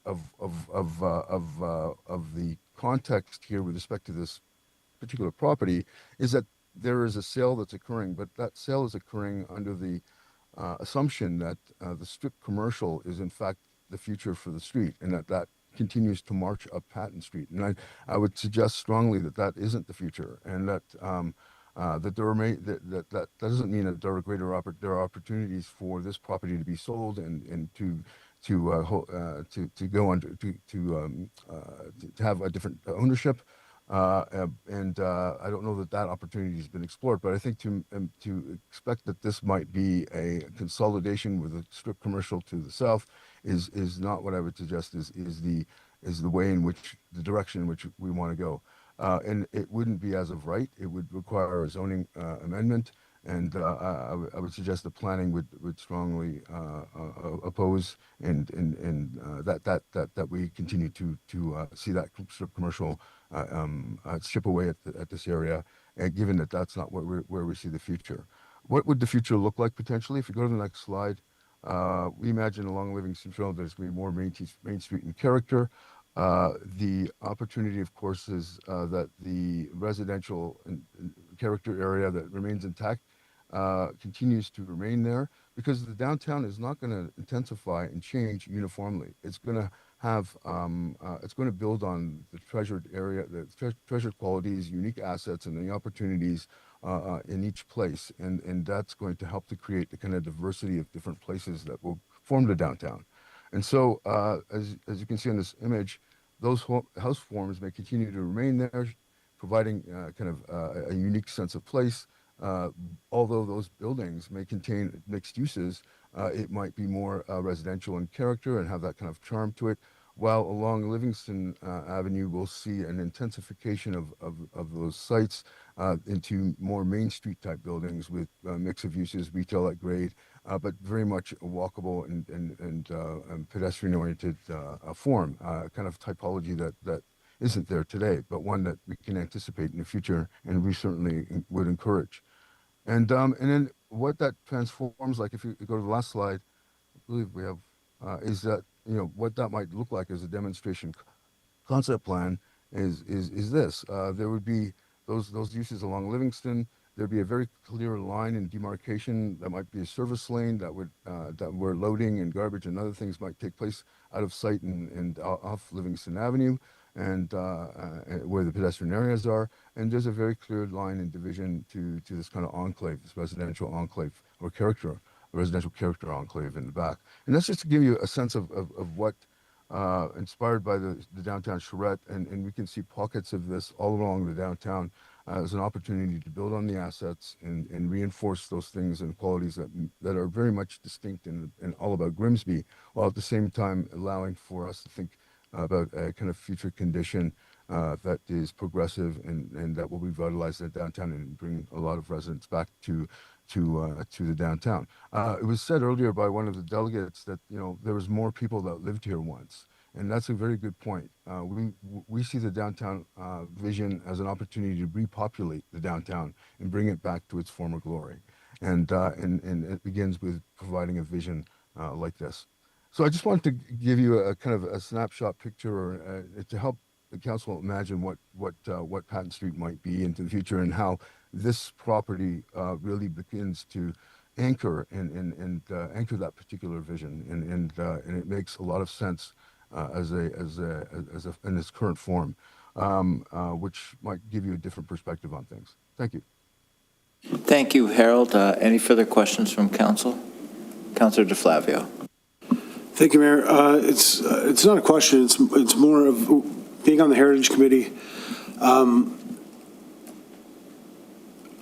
torn because I generally want to agree with staff. Like I respect their opinion, and I believe deeply the same way that our staff does that it's important to protect Grimsby's history, and that's not just the buildings, but like the stories, the streetscapes, the identities they represent.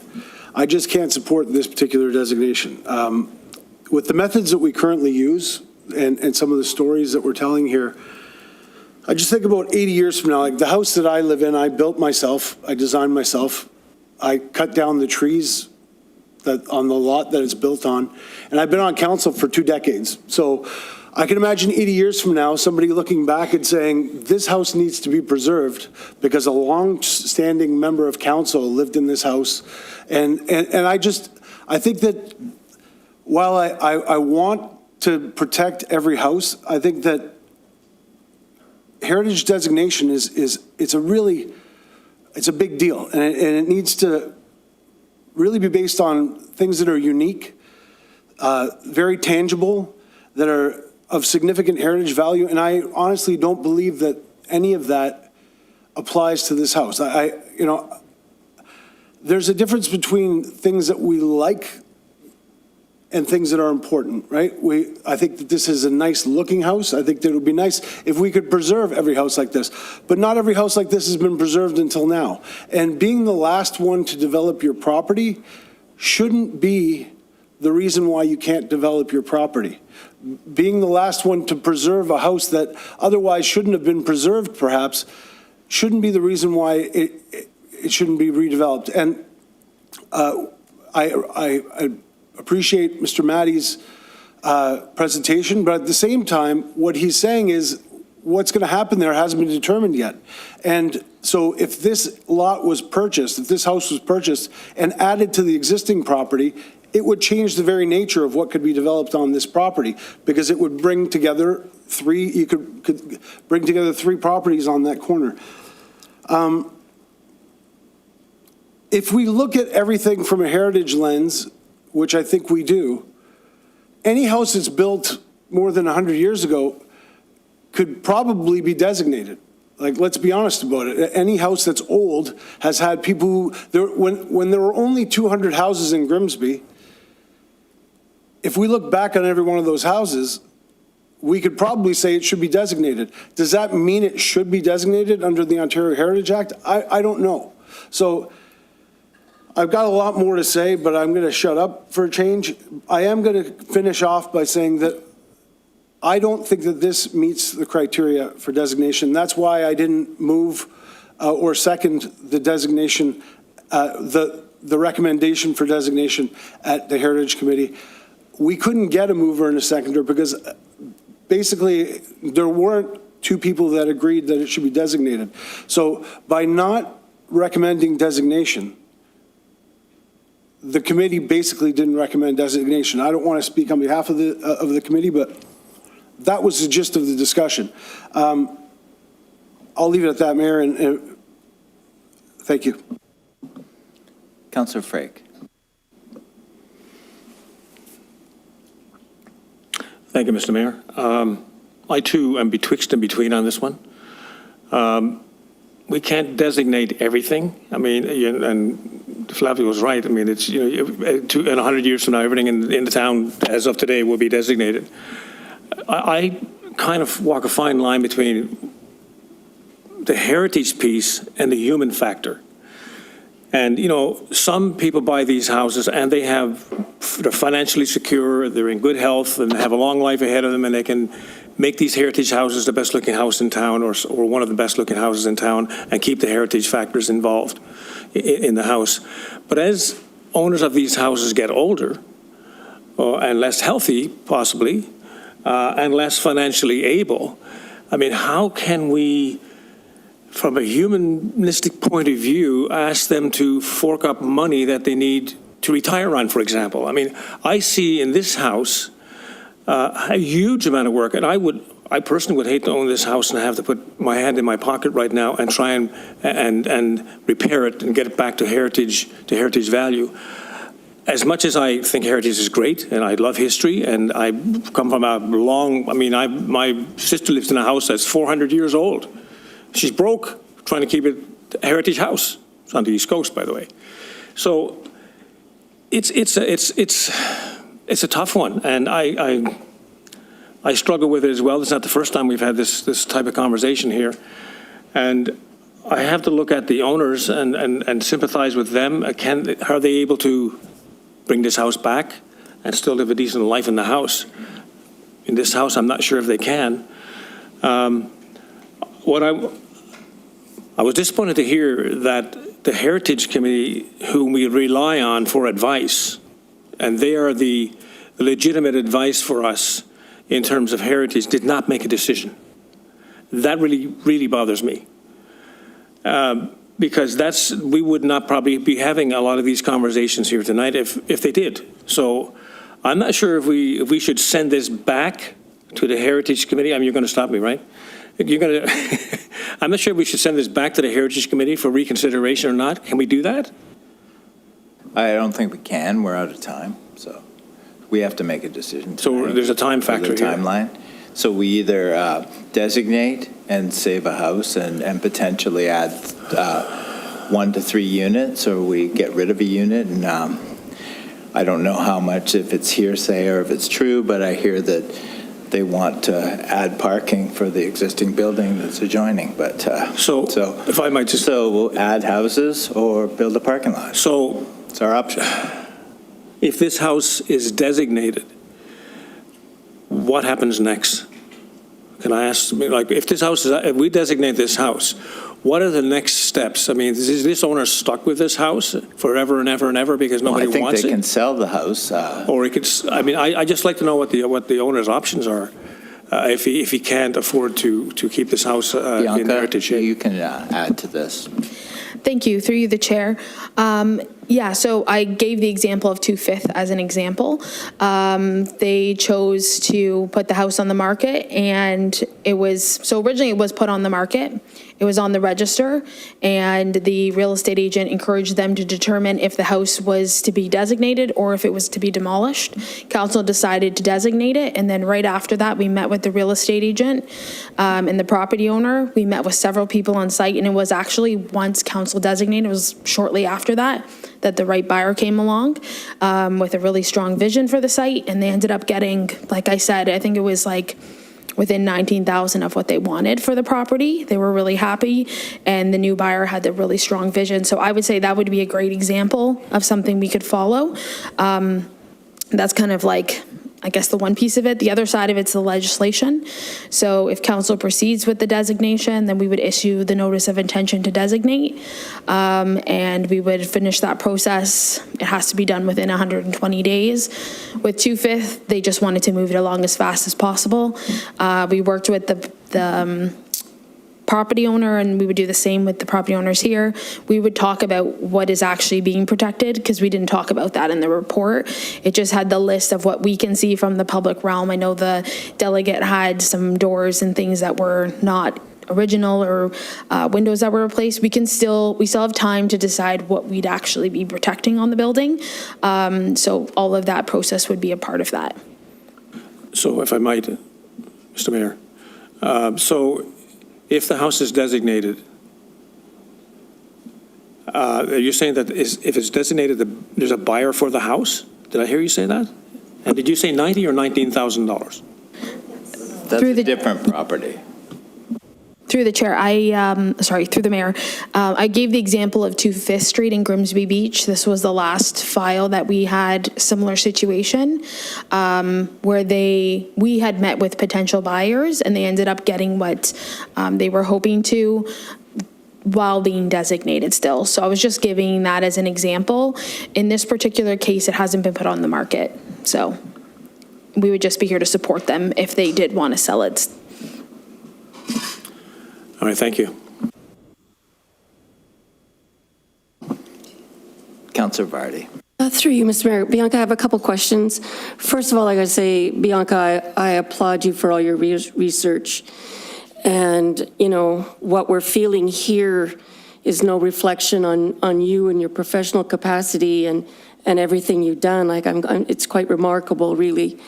The other thing that comes to mind when you're talking about all the things that could be done, in my head, I keep seeing Frankenstein, you know, like we can rebuild it, right, with all these, you know, we'll just do this and this and this and this. And I keep thinking that it must be impossible for the homeowner to put out that kind of money, even though it's possible to be done. It would be, I think, financially overwhelming. But so when I hear the mayor say, sort of rumor has it, somebody's going to build a parking lot. Well, we don't want a parking lot. So if this area is designated residential, can someone tear down this house and put in a parking lot? Through the mayor, I just wanted to touch on the one point you made about how there's so many it can be daunting with so many projects. So what we've done is these conservation strategies for the property owners. So I'll give an example of a site that was just recently designated. It's non-for-profit, and they were having a lot of foundation issues. It was much worse than this particular one we're talking about tonight. But they really wanted to secure the future of the site, and they agreed to designate and work with council. And so what we did is we actually walked the perimeter with them, and we worked on each section along the foundation and put together a strategy for each piece of the foundation, whether that was masonry repair. We talked about a lot about pests, keeping pests away from the buildings. There's a lot of innovative techniques you can do. And I say innovative because sometimes these solutions, they can be like a mitigative strategy so that it's not a very expensive repair. You can do kind of these innovative approaches to things. So in that particular property owner said she was so grateful she actually did get designated because of that conservation strategy and the access to professionals who could work on those things. So I just wanted to say that, like, the designation and the process with our property owners, we take a lot of pride in that, and we want it to be a good experience for them, and we've had really positive feedback. So a lot of our designated property owners do feel really supported, and they like these processes. So I just wanted to touch on that, and I want it to be seen as designation as a partnership with the municipality and not a burden. So that's something we've really worked really strongly towards.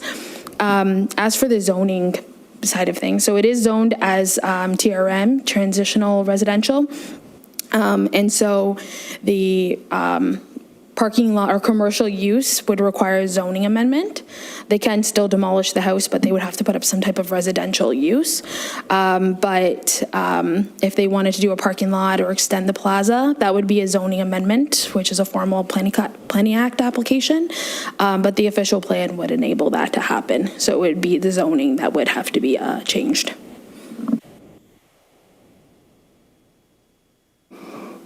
Is there any way that we can ensure the zoning is residential and this doesn't become a parking lot? Because, I mean, I look over there and I think, you know, what it takes me to vacuum the rug.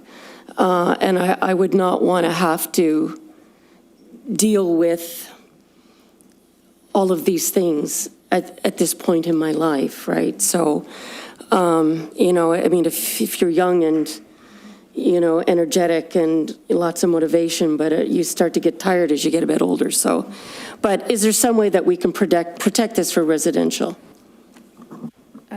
So through the mayor, anyone can make a zoning application.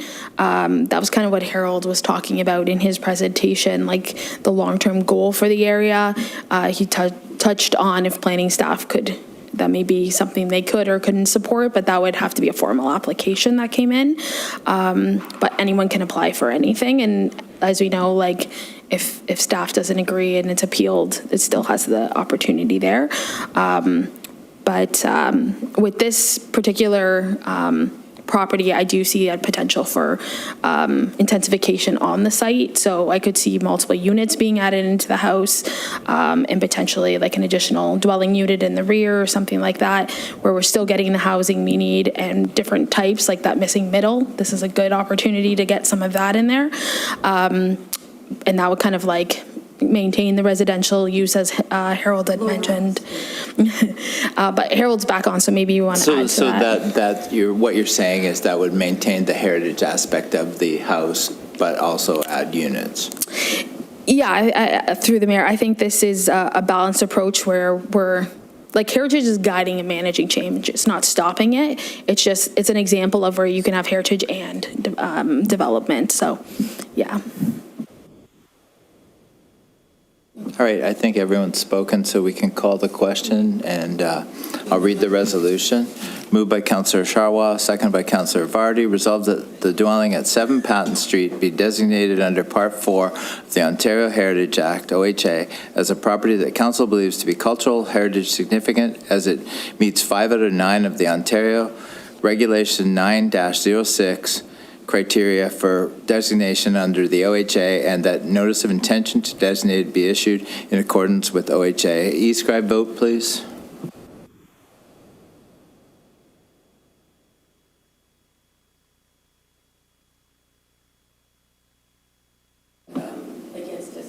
No is against designation.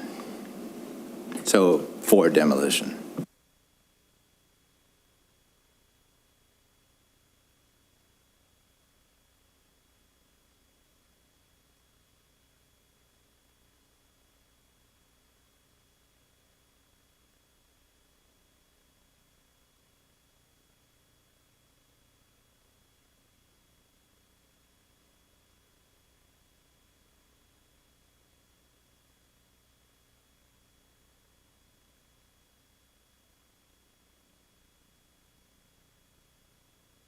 Mr. Mayor, my e-scribe doesn't appear to be coming up, but I vote no.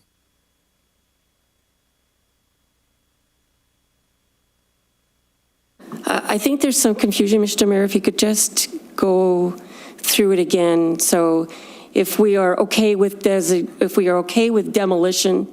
we vote yes. No. Or we vote no. No. If you read the resolution, it says it's a resolution that says it meets 5 out of 9 to designate. If we can clarify, we're not voting in favor of demolition. We're voting on the merits of the heritage designation. So if you're voting yes, you think that it meets the criteria for heritage designation. If you vote no, you think that it doesn't meet the criteria. It's not demolition or not demolition. The demolition is something that the person will have to make a decision on.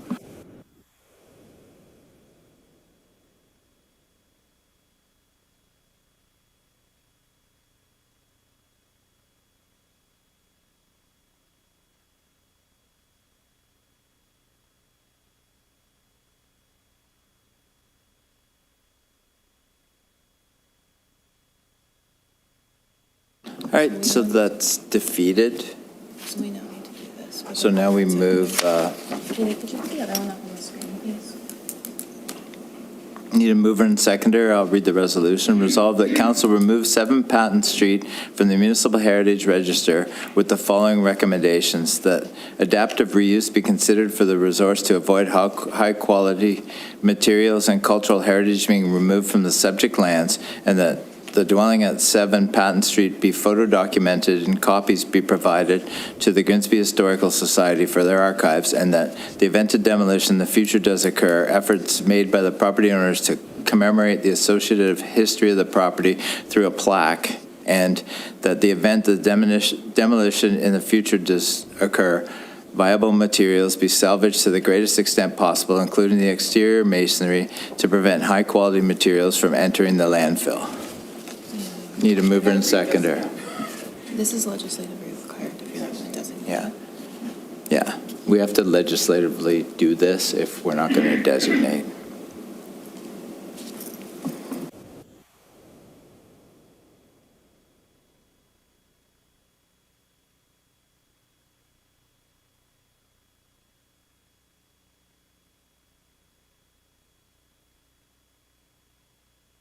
This is legislation that's consistent with every other property that has followed in this footstep.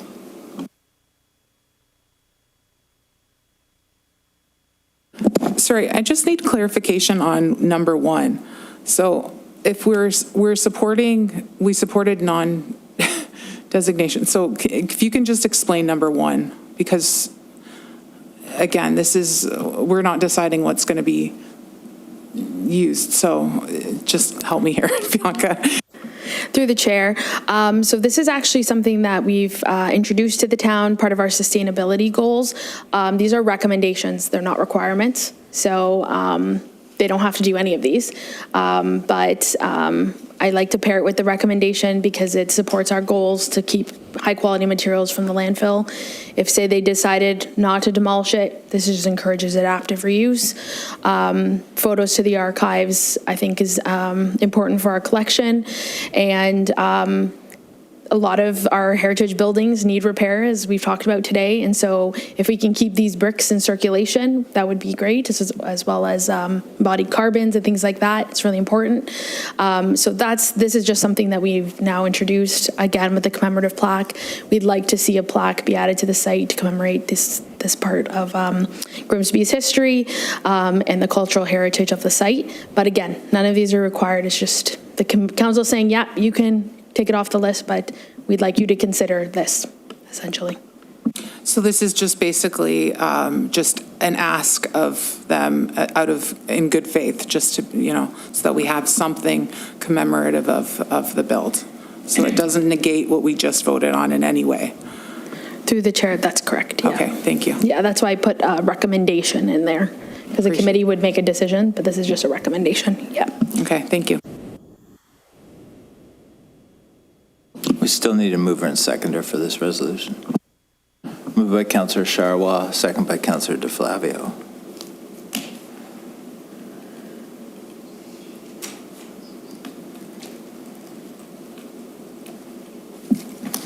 Moved by Councillor Charwa, second by Councillor DeFlavio. Resolved that Council remove 7 Patton Street from the Municipal Heritage Register with the following recommendations. 1, that adaptive reuse be considered for the resource to avoid high-quality materials and cultural heritage being removed from the subject lands, and that 2, the dwelling at 7 Patton Street be photo documented with copies be provided to the Grimsby Historical Society for their archives, and 3, that the demolition in the future does occur, efforts be made by the property owners to commemorate the associative history of the property through a plaque, and that the event of the demolition in the future does occur, viable materials be salvaged to the greatest extent possible, including the exterior masonry, to prevent high-quality materials from entering the landfill.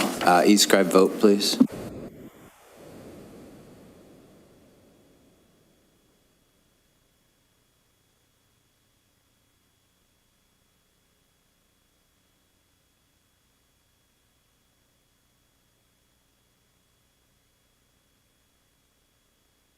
Councillor Bradsey, how do you vote on this?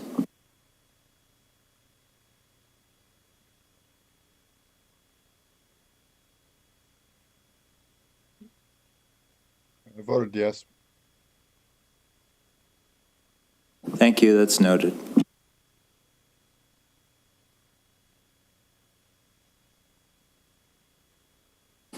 And that's carried.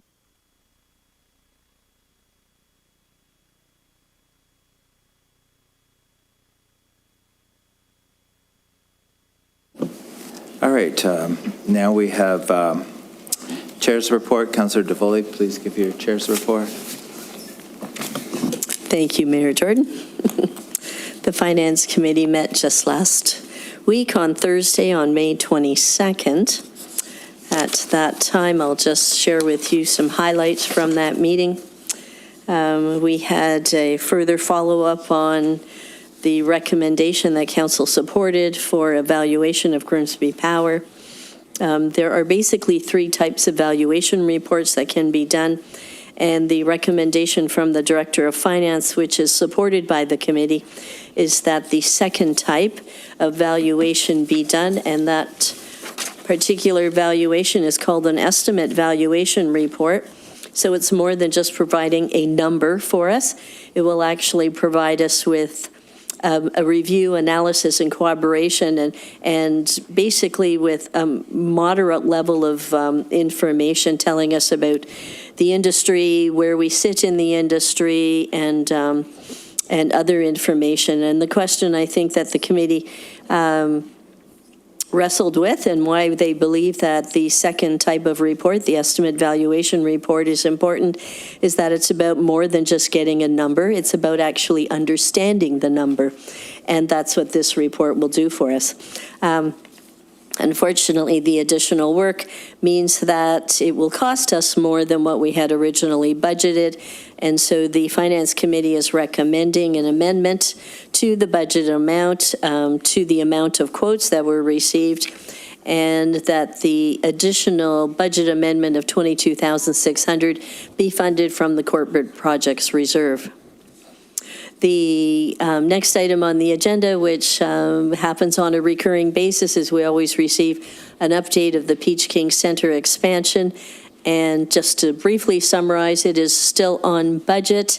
We certainly are starting to use some of the contingency amounts that are there, but still it's basically good news, and we are still on track.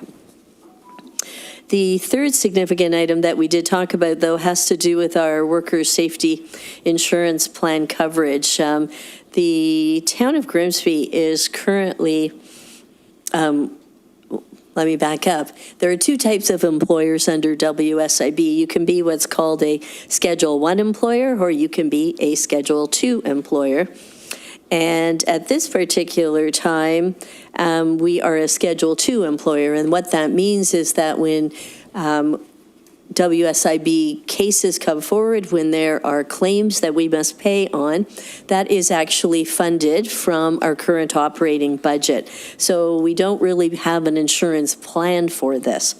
And the unfortunate part is that the budget was estimated at $30,000, but that our costs are coming in on an annual basis now more in the neighborhood of $250,000. And we have no monies that have ever been set aside into a reserve for WSIB.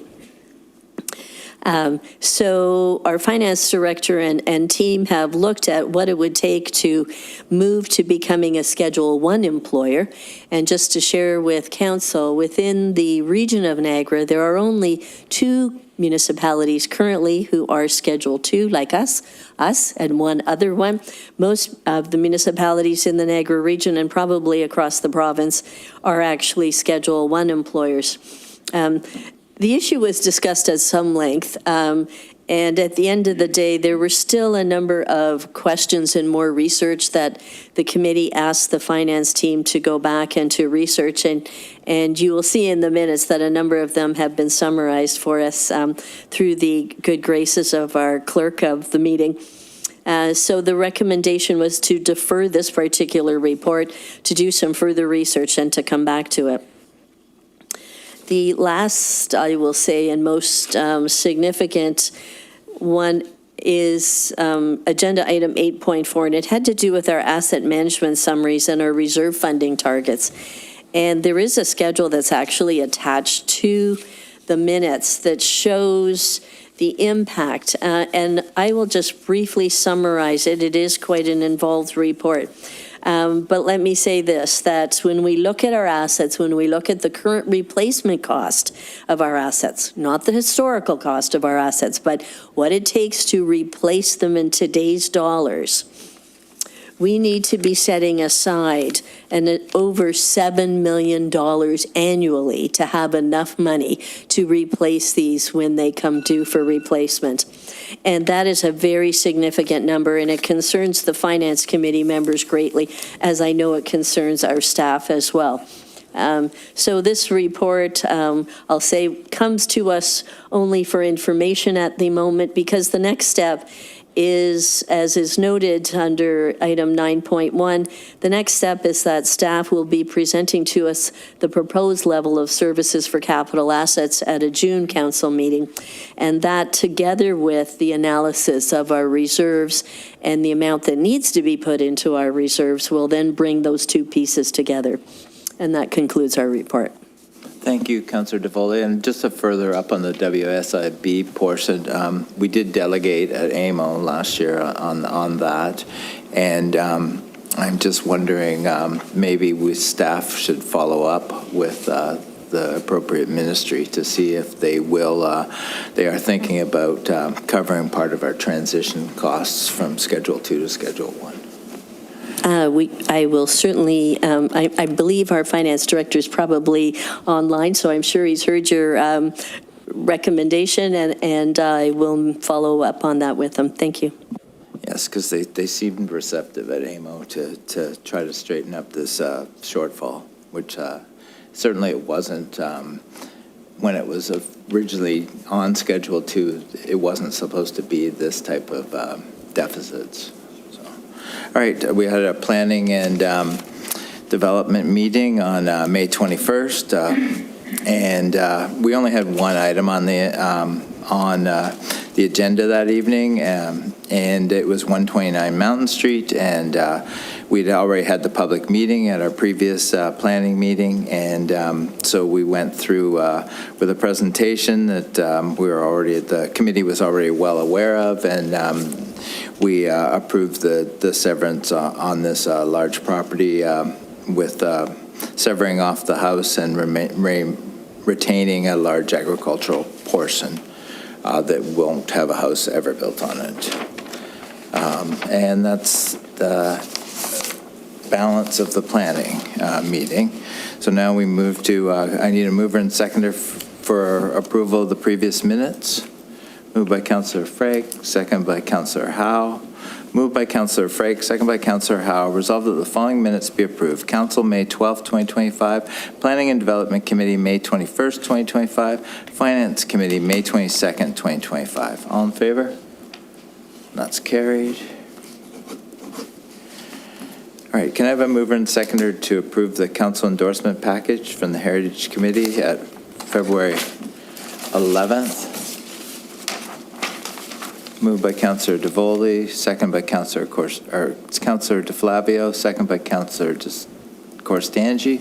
Moved by Councillor DeFlavio, second by Councillor Corstangi. Resolved that the council endorsement package from the Grimsby Heritage Advisory Committee dated February 11th, 2025 be approved. All in favor? That's carried. Can I have a mover and seconder to approve the remainder of the council endorsement package from the Heritage Committee meeting of May 13th? Moved by Councillor Frake, second by Councillor Charwa. Moved by Councillor Frake, second by Councillor Charwa. Resolved that the remainder of the council endorsement package from the Grimsby Heritage Advisory Committee dated May 13th, 2025 be approved. All in favor? That's carried.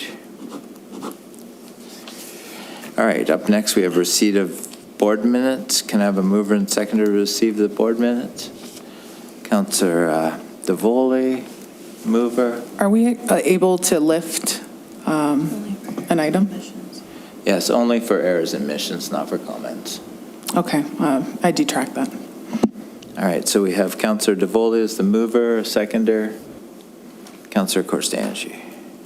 Moved by Councillor DeVoley, second by Councillor Corstangi. Resolved that the following Actually, board sorry, I apologize. I think it would be an error, so maybe I will speak to it if that's possible. Yeah. Okay, thank you. Which one is it? With the recent BIA, the one in which... Yeah, there's 3 BIA meetings on there.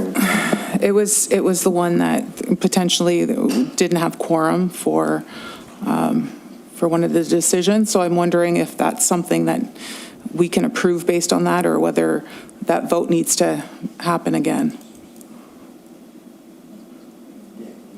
You can speak to it. I wasn't at that meeting. Through the chair, I wasn't at the meeting, but my understanding is that the person on the phone that wasn't responding is not noted as absent. The person that was on the phone speaking is noted as there. So there were 2 different people that were participating virtually. So quorum was met? Correct. Okay, so that's fine then. Thank you. Appreciate the clarification. All right, Moved by Councillor DeVoli, second by Councillor Corstangi. Resolved that the following board minutes be received. Grimsby Heritage Advisory Committee, February 11th, 2025. Grimsby Public Library Board, April 9th, 2025. Committee of Adjustment, April 15th, 2025. Grimsby Downtown BIA, April 16th, April 30th, and May 14th, 2025. Grimsby Heritage Advisory Committee, May 13th, 2025. All in favor? That's carried. All right, we're moving to announcements now. I'd like to take a moment to highlight a truly remarkable achievement by our human resources team here at the town of Grimsby. We're proud to share that Grimsby's HR team has been recognized on the national stage as one of Canada's best, as a recipient of the 2025 Leading HR Teams Award, a prestigious honor that celebrates outstanding excellence, leadership, and innovation in human resources across both the public and private sectors in Canada. As the forefront of this achievement is our Director of Human Resources, Dan Romo. Under Dan's leadership, the team has introduced a forward-thinking people strategy that continues to shape a workplace where employees feel valued, supported, and empowered to deliver exceptional service to our community. Dan, your vision, commitment, and dedication to investing in people and organizational culture have helped establish Grimsby as a progressive and leading municipality nationwide. I would also like to recognize our CAO, Sarah Kim, for her support and leadership in driving this organizational success. On behalf of Council and our community, congratulations and thank you. We are truly proud to bring this national recognition home to the town of Grimsby. Are there any other announcements this evening? Yeah. Through you, Mr. Mayor, maybe Dan could just stand up and show us the plaque. All right. Dan, if you could come to the podium and show the plaque. Here, we can, if you hit the mic, you can just.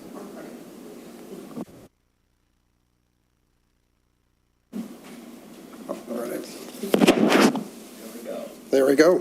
Perfect. Congratulations. Thank you, everyone. Quite an honor. Thank you. Councillor DeFlavio.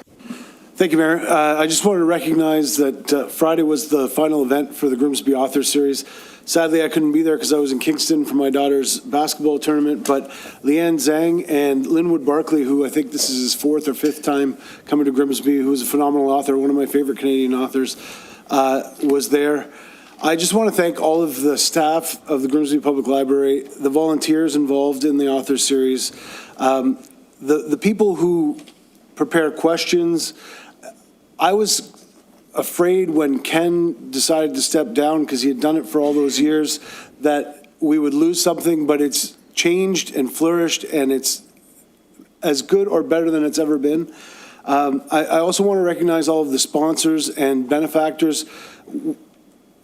Every dollar that is raised by the Grimsby Author Series goes back into things that happen at the library. We've used it in the past to buy books, to increase the services that we provide, all kinds of new things that have been happened as a result. So thank you to everybody involved. Look forward to the fall when we have another 6 authors coming to Grimsby, and keep an eye out for special events, because all through the year we have gardening authors that come in with gardening books. There are often cookbook authors that come in for special events. So just watch the town website, watch the town social media, and watch the Grimsby Public Library social media for those events, because, again, every time you go to one of these events, you're contributing to the library. So thanks, Mayor. Thank you. It certainly has come a long way since, not back in 1997 when I first started. So, Councillor DeVoli. Mayor Jordan, as many of you have been following in the news, of course, Canada Post has, the union has said they're going on strike, and we've been down this road before. But if I'd like to just take the time and ask Mr. Delmonico, if he is on the line, just to share with us what the plans are, or I'll call it the backup or contingency plans are, as to how we will be getting out the any future water and property tax bills, and perhaps just a brief update as well, Mr. Delmonico, on our water billing project. Yeah, thank you. Good evening. So yes, we will be continuing to monitor the the postal situation. If the strike does proceed, then we will be using a contracted service to deliver water and tax bills, similar to what we did during the last disruption. We will be trying to get those tax bills out sooner rather than later, so residents may be receiving their bills earlier than normal. The due dates do remain the same. So current residents in Area A, which is east of Baker Road, would have already received their latest water bill. If they haven't, I encourage them to contact the town to get their balance owing. So you can expect the next round of water and tax bills to be issued by mid-June. In terms of the water billing modernization, I would like to add that I do encourage residents to sign up for pre-authorized payment. If you are already signed up for pre-authorized payment, then there is no action that you need to take. But the next due date is August 1st for the tax bills. Just keep that in mind. In terms of the water billing modernization project, we are continuing to proceed with that. We are looking to get that going in 2026 to get the wastewater levy off the tax bill and 100% on the rate bill along with the water. So we will be coming to Finance Committee in the next, hopefully in July or August, to provide an update on that project. Thank you. Councillor Korstanji. Thank you, through Chair. I'd just like to congratulate our local Masons who recently celebrated 225 years in Grimsby. They held a gala event that was attended by the Grand Master of Canada, which is the highest ranking Mason in the country. So congratulations to our Masons. Also, congratulations to our Grimsby Seniors Club who celebrated their 60th anniversary on the weekend.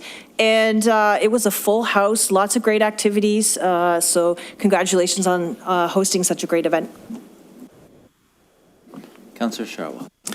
Through Mayor, thank you. Councillor Korstanji already got it. I just wanted to congratulate the Seniors Club on their anniversary and just thank our wonderful community services staff, including Krista Bowie, who was busy running around trying to bring everything indoors because we were expecting rain. So I was there, saw it firsthand, and I just wanted to thank them. Thanks. Yeah, when I got there at 5 to 11, I was already number 63, and people were pouring in after me. So it was a packed house. Everyone was having a good time. So, seeing no further announcements, can I have a mover and seconder for the consent reports? Moved by Councillor Korstanji, second by Councillor Vardy. Moved by Councillor Korstanji, second by Councillor Vardy. Resolved that the Council hereby approves the following items and that the various consent items be approved and the recommendation is contained therein. DCS 25-21, the report DCS 25-21 happening in Grimsby 2025 road closure dated May 26, 2025 be received for information and that Council endorse the event related to road closures on Main Street West from June 12th to 14th, 2025 be forwarded to for approval to the Niagara region. Report DCS 25-22 that report DCS 25-22 road used for the Peach Bud Niagara Triathlon and Women's Triathlon support dated May 26, 2025 be received for information that the Council approved the use of the town's roadways for the Peach Bud Race, Niagara Triathlon, and Women's Triathlon races held June 24th, August 9th, and August 24th, respectively, subject to the issuance of valid permits, notification to the Niagara Regional Police and EMS, and review and approval from the Niagara region. All in favor? That's carried.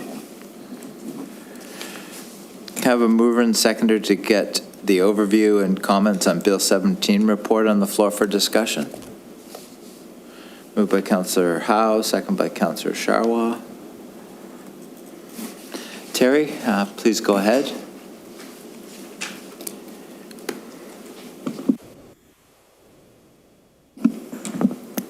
Thank you, Mr. Mayor.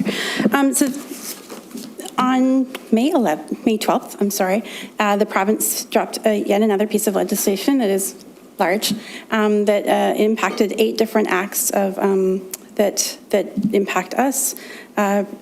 Specifically, comments they gave us about 30 days for most of the comments. So there's a number of Environmental Registry of Ontario, so we call them EROs, that we are responding to. So this report gives you a high level overview of all of the changes, which are significant, as you can see, and also some potential comments. So some of the bigger ones are some of the changes to the Development Charges Act that talk about some exemptions, especially for long-term care homes, some deferrals, interest rate changes, and proposed standardization of items. There's, as you can see in the report, there's lots of questions that we have. There's lots of information that we just don't quite know. We do know that some of the changes that they're proposing will impact our budgets, and it's going to have an impact, and it goes away from some of the components of growth pays for growth. So they are of concern for us. There's some Building Code Act changes that just talk about more innovative products that really our building team did not really have any issues with some of those. There's also some changes with regard to and there's a series here, Metrolinx Act, the Building Transit Faster Act, the Transit-Oriented Communities Act, and the Ministry of Infrastructure Act. Largely those just talked about additional projects, specifically Metrolinx-related projects, including the transit-oriented communities piece that the Ministry of Infrastructure is now taking hold of. So it's just trying to refine some of those act changes. We do have some questions with regard to some of those changes about how that relates to the requirements from the Ministry of Municipal Affairs and Housing with regard to some of the policies that we have to follow for our official plan policies and how some of those will work together. But I'm sure those will come through over time. Some of the other big changes were to the Planning Act, and they sound simple, but they're really not. It talks about the complete application, and so the province is suggesting that they will make out the list of what is required for a complete application. So whenever somebody applies for an application to do a zoning amendment or official plan amendment, whatever, there's a number of studies that they're required to supply with us. Traditionally, the official plan would lay out what studies they have to comply with. And if we have a pre-consultation meeting, we would say, okay, you can scope this, we would need this. So what the province is proposing is that they would just write a regulation to say what you should have, which doesn't really consider some of the context of each community, because we have the escarpment. So would they be considering all of those requirements? Some areas have more mineral extraction. Like, every community is different, so you want to make sure that you are considering the context of the community and what studies are required. They also have said that when we get our all of the application, like all of the studies for an application, we sometimes say, this study it's not fully complete. We need more information. They're saying that if it's done by a prescribed individual, such as an engineer for a certain study, then you must accept it as part of a complete application. So it reduces that opportunity for us to say we need more information, and it sort of puts it into the application process, because then it will just start the clock. So as we've talked about with Bill 23 and some of the other legislation, we have specific timelines that we have to follow for planning applications when we review them. This would make it so that we have to start the clock on that review, and then it could lead to further discussions later on and additional submissions if we find that, no, that study did not have some of that information. So it's not helpful in some ways. We do agree that if there's terms of reference that the province wants to provide to say that all studies, if you're doing an environmental impact study, it should have this, that makes sense across the province. So every municipality is not saying what it should be, and that makes sense. But to have the province impose that doesn't quite make sense. So we're trying to say that there are other options there. Another change that they're proposing is that for minor variances, that if it's within 10% for setbacks, that it's just approved as of right. So instead of going to the Committee of Adjustment as it currently does, it would just be approved, and then it could go to a building permit. So one of the things we're suggesting is, because there might be other issues that might apply, maybe go for staff delegation, similar to what the province did a few years ago with respect to site plan applications. So at least has that sober second thought and has a look. It doesn't mean that it's going to take significantly more time, but there's just an opportunity to have that second lens to it. And it has like a clear process involved to it. So there's a number of other things that they also propose with regard to schools, which we didn't really have a problem with. We want schools to be located in our communities. That didn't seem like a big issue. There's also some components with minister zoning orders, which we don't really have any in Grimsby, so it's not as big of an issue for us at this point in time. Those are a very high level assessment of the huge changes that are in this piece of legislation. But as I said, we have to provide comments within a very short period of time. So we tried to provide as much information as we could within that timeline so that we could provide comments to the province that they will hopefully consider as they review and revise. Thank you. Thanks very much for your report, Terry. Councillor DeVoley. Thank you. I don't know if I have a question so much for you, perhaps in my second comment. My first comment is, of course, the legislation came out May 11th or 12th, and we're already halfway through that process. So, and they only gave us 30 days. And let me say publicly, that feels like they don't really want our input when they only give us 30 days. Of course, there have been times when they gave us even less time for input, so I guess we'll take the 30 days. But this input itself, and I'm going to ask, by and large, your report, I guess, will become part of the reply or the input back to them. Just gets sent to the ministry or whoever. I assume there's an actual address that you write to. I'm wondering if it wouldn't be worth it if our senior staff in the planning department could sit down with our local MPP as well and share the details and the implications of how it affects us too, so that it's not just a written report that we send off to someone, but that we actually sit with our local representative and say, this is the impact of what's being proposed, how it impacts us here locally, and in the hopes that he too might take us under his wing and advocate on our behalf on some of these points. Councillor Vardy. Thank you. Through you, Mr. Mayor, I like Councillor DeVoley's ideas. The other thing I'd like to say, like, should we be changing our zoning then and making it a little more restrictive if they automatically get 10%?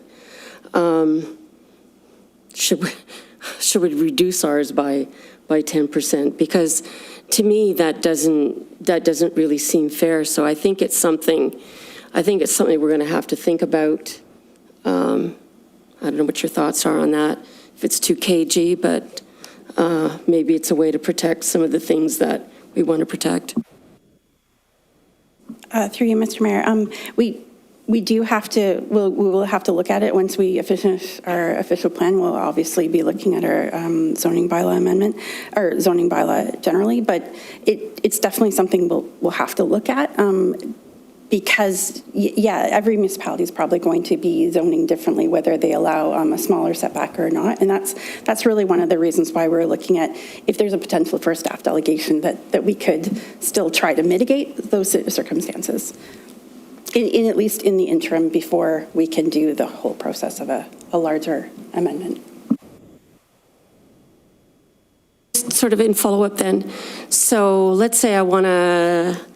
The setback is 1.8 meters, and I can get it to 1.62 I could then go to Committee of Adjustment at 1.62 and reduce it some more, right? Reduce it another half meter if I wanted to. I could go to Committee of Adjustment because the 10%'s a given.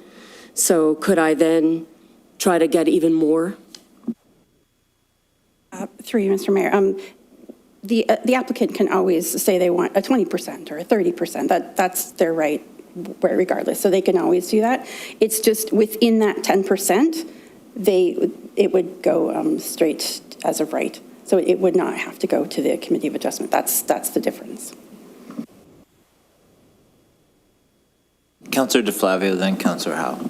Thank you, Mayor. Through you, I concur. I agree with my colleagues. The only thing I wanted to ask you, Terry, and thank you for the report, is the impact that, because further to Councillor DeVoley's statement about the 30 days, I feel like, and I don't want to speak for you, but I feel like every time one of these things comes through, our staff, which is already limited, has to drop everything they're doing and deal with. So the impact of the short term is not just on the lack of ability to give meaningful feedback, which you've done a great job of in that limited amount of time. It impacts everything that you can do as a planning staff. So I don't know if I'm speaking out of turn, but if you could speak to that and how it impacts staff when this kind of thing comes through, because I think that's as an important feedback that we can give our MPP as specific feedback on this particular one. I agree with everything you've said about this one, but I think the feedback on the process itself is important as well, and the length of time for giving comments back. So, through you, Mr. Mayor, and you're right. As soon as these things drop, because we generally get 30 days, we basically have to drop everything and try to manage it within the council cycle as well, which can be challenging. It's always trying to meet that deadline. And we can definitely communicate that to when we speak to our MPP and stuff like that, to say that this is a lot of work for us. We are a smaller department versus other places, but it's definitely something that we have to drop because we have to actually understand what it could potentially have impact on us too. So it's important that we understand it and try to reflect on it, but it's definitely a lot of work. And this report alone involved people from various departments trying to all cobble some comments together. So it's not just planning staff, it was across the corporation that was trying to provide some comments on this one. And if I could, Mayor, through you, the irony of making planning staff do things that are not specifically related to new housing when you're trying to promote new housing is not lost on me. So if you want new homes built faster, stop giving planning staff other jobs to do that aren't related directly to these new homes being built faster, I think is my perspective on it. But anyway, thanks, Mayor. Councillor Howe. Through you, Mayor. The one that really jumped in, there were a couple that jumped out at me, but the idea of DC charges being deferred until occupancy. So in other words, we're going to front end the load for all the infrastructure, and it's not going to get our payment back until they get occupancy of the dwelling in there. So that could be 2 years. You know, the hard services. That's a big number. And it's just not logical that we carry that load. We don't enjoy any of the profit off of these homes. They got to be building in a profit to it, but it's a big number. And it has to be a concern as we go forward. Councillor Sharwa. Through Mayor, thank you. Same kind of comment as Councillor Howe. My biggest problem with with this is in regards to development charges, and I don't think we're going to end up collecting enough, and that's going to be a burden on our taxpayers, and we're going to be the ones to hear about it. And unfortunately, it's, we've done our part, we've hit the region's goals, and now we're, like Councillor Vardy said, we're planning on doubling how many people are here. So now we're being penalized for the fact that we've been good team players, and this is a place people want to go, and we're saying, yeah, we'll grow, we'll help, this provincial initiative, and yet we're going to be the ones that are having to pay for new growth. So that's my biggest challenge in all of this, and I appreciate the fact that you've kind of summarized the new bill, and then you've provided your own concerns. So that's the one that's the biggest one for me. And I have actually, I prefer face-to-face communication, and I have spoken with our MPP recently on some other things. This is another one that I will be discussing, but I appreciate this report. Thank you. And also, sorry, I did asked to include a motion, Victoria, I sent, but I will actually not bring it today for 2/3 vote, and I'll just bring it through the regular notice of motion process. Yep. Through the chair, my suggestion would actually be, instead of doing it as a formal notice of motion, to add it as an amendment, just adding the last section to say something about that council. Do you want to read it? Or sure. Do you want to read it, or do you want me to? Yeah, that's fine. Just before we move on that, I Yeah. just want to make one more comment if no one else is speaking. Planning 101 was always growth pays for growth. And the fact that the province has changed the rules and changed the yardsticks yet again, and the fact that now they're trying to put growth on our taxpayers and people that have moved here, it just burns me to no end. And the fact that now we're rewarding developers to sit back and pay less in development charges, it's not sustainable for any municipality, and MPPs are going to hear about it, and they're going to hear about it right up the chain, because there is no way that growth should not be paying for growth. And I'll leave it at that, and sorry to interrupt, Councillor Charwa, but I really feel it needs to be stated, and it is a really serious flaw by the province. So, Victoria, if you wanted to just add that, that's fine. And this is just a general housekeeping amendment, so just so that we're, on top of the communication as quickly as possible. Sure. So through the chair, what I've received was a request in the form of a notice of motion, but I'd suggest just adding it as an amendment so that it can be taken care of tonight. It states,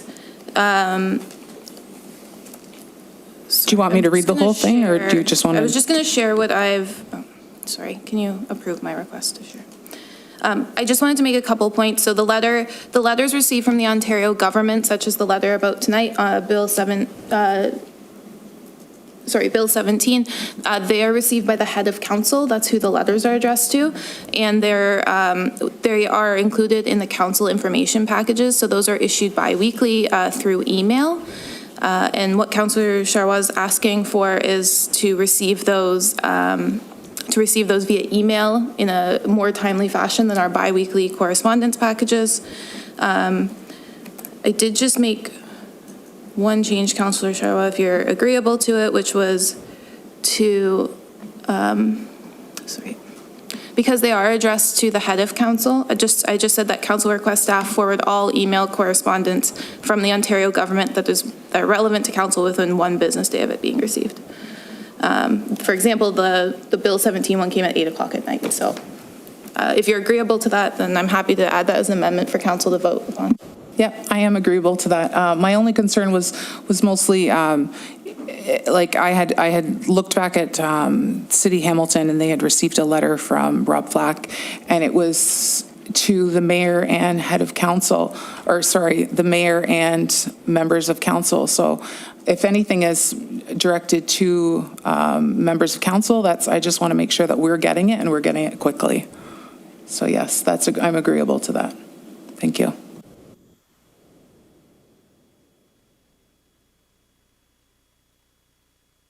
I think we can just, it's a friendly amendment, so just a show of hands if council's in favor of it.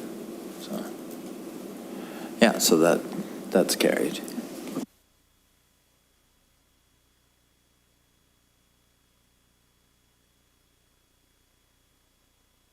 All right, so moved by Councillor Howe, second by Councillor Sharwa. Resolved that report PA 2520, overview and comments on Bill 17, Protect Ontario by Building Faster, Smarter Act 2025, dated May 26, 2025, be received and that staff be directed to send this report to the province in response to the proposed legislative and regulatory changes. All in favor?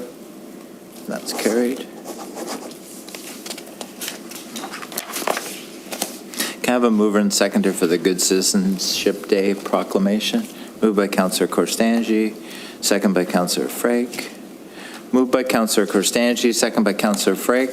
Whereas good citizenship enhances and enriches the lives of all members of our community, and whereas acts of good citizenship affect every aspect of life in Grimsby, including social problems, education, creativity, and community livability, and whereas in 1998, Brandy Elliott education projects were created in Brandy Elliott's memory to inspire youth to contribute to society.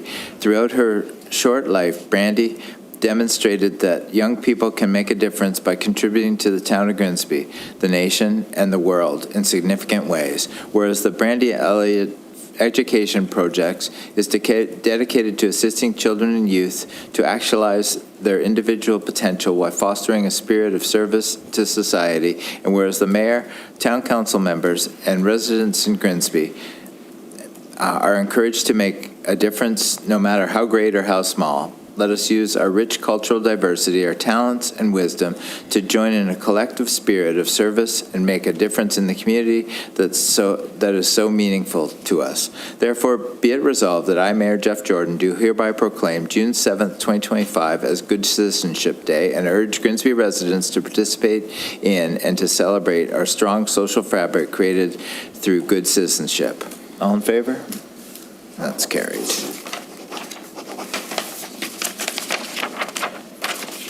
Can I have a mover and seconder for the bylaws? Moved by Councillor DeVoley, second by Councillor DeFlavio. Moved by Councillor DeVoley, second by Councillor DeFlavio. Resolved that leave be given to introduce bylaw 25-26 and bylaw 25-27, and that same be read a first time, considered, and passed. All in favor? That's carried. Next meeting, there will be a special council meeting held on June 2nd, 2025, council facilitated training, and June 3rd, 2025, Hydro Board AGM. The next regular meeting of council will be held on June 16th, 2025. Can I have a mover and seconder to go into closed session? But before we do, I have the closed session declaration. For Councillor Bradsey. Good evening, members of council. Before we begin the closed session, all members are reminded that any discussions in closed are to remain confidential as per our procedural bylaw and our code of conduct for the council of the town of Grimsby. Before we begin, I need each member that is attending electronically to confirm the following. That you understand that matters are to remain confidential, and confirm that no one else is present with you, and confirm that no one else can hear this closed session, and confirm that you are not using any electronic devices other than your tablet or computer for the purpose of this video conferencing only, and confirm that you are not recording this portion of the meeting. If you acknowledge all of the above, please reply with, I understand and confirm to all of the above. Councillor Bradsey? I understand, Your Honor. Yeah, I understand and confirm to all the statements. That's what... I understand and confirm to all the above statements. All right, great. Thank you. That's noted. All right, we need a mover and seconder to go into closed. Moved by Councillor Sharwa, second by Councillor Korstanji. Moved by Councillor Sharwa, second by Councillor Korstanji. Resolved that council move into closed session under Section 2392C of the Municipal Act, where a closed meeting is held to discuss a proposed or pending acquisition or disposition of lands by a municipality or local board, specifically regarding parkland. All in favor to move into closed? That's carried. We are now in closed session.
All right, we're now going back into open. I'll take 17 seconds, right, Katie?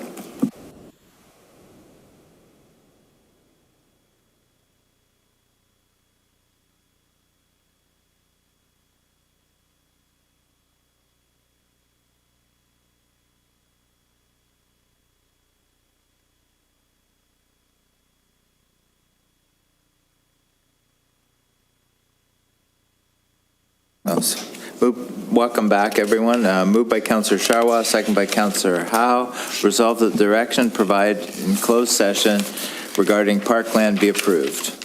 All in favor? And that's carried. Can I have a mover and seconder for the confirming bylaw? Moved by Councillor DeFlavio, second by Councillor Corstangi. Resolved that leave be given to introduce bylaw 25-28 and that same be read a first time, considered and passed. All in favor? That's carried. Good night, everyone. Meeting is adjourned.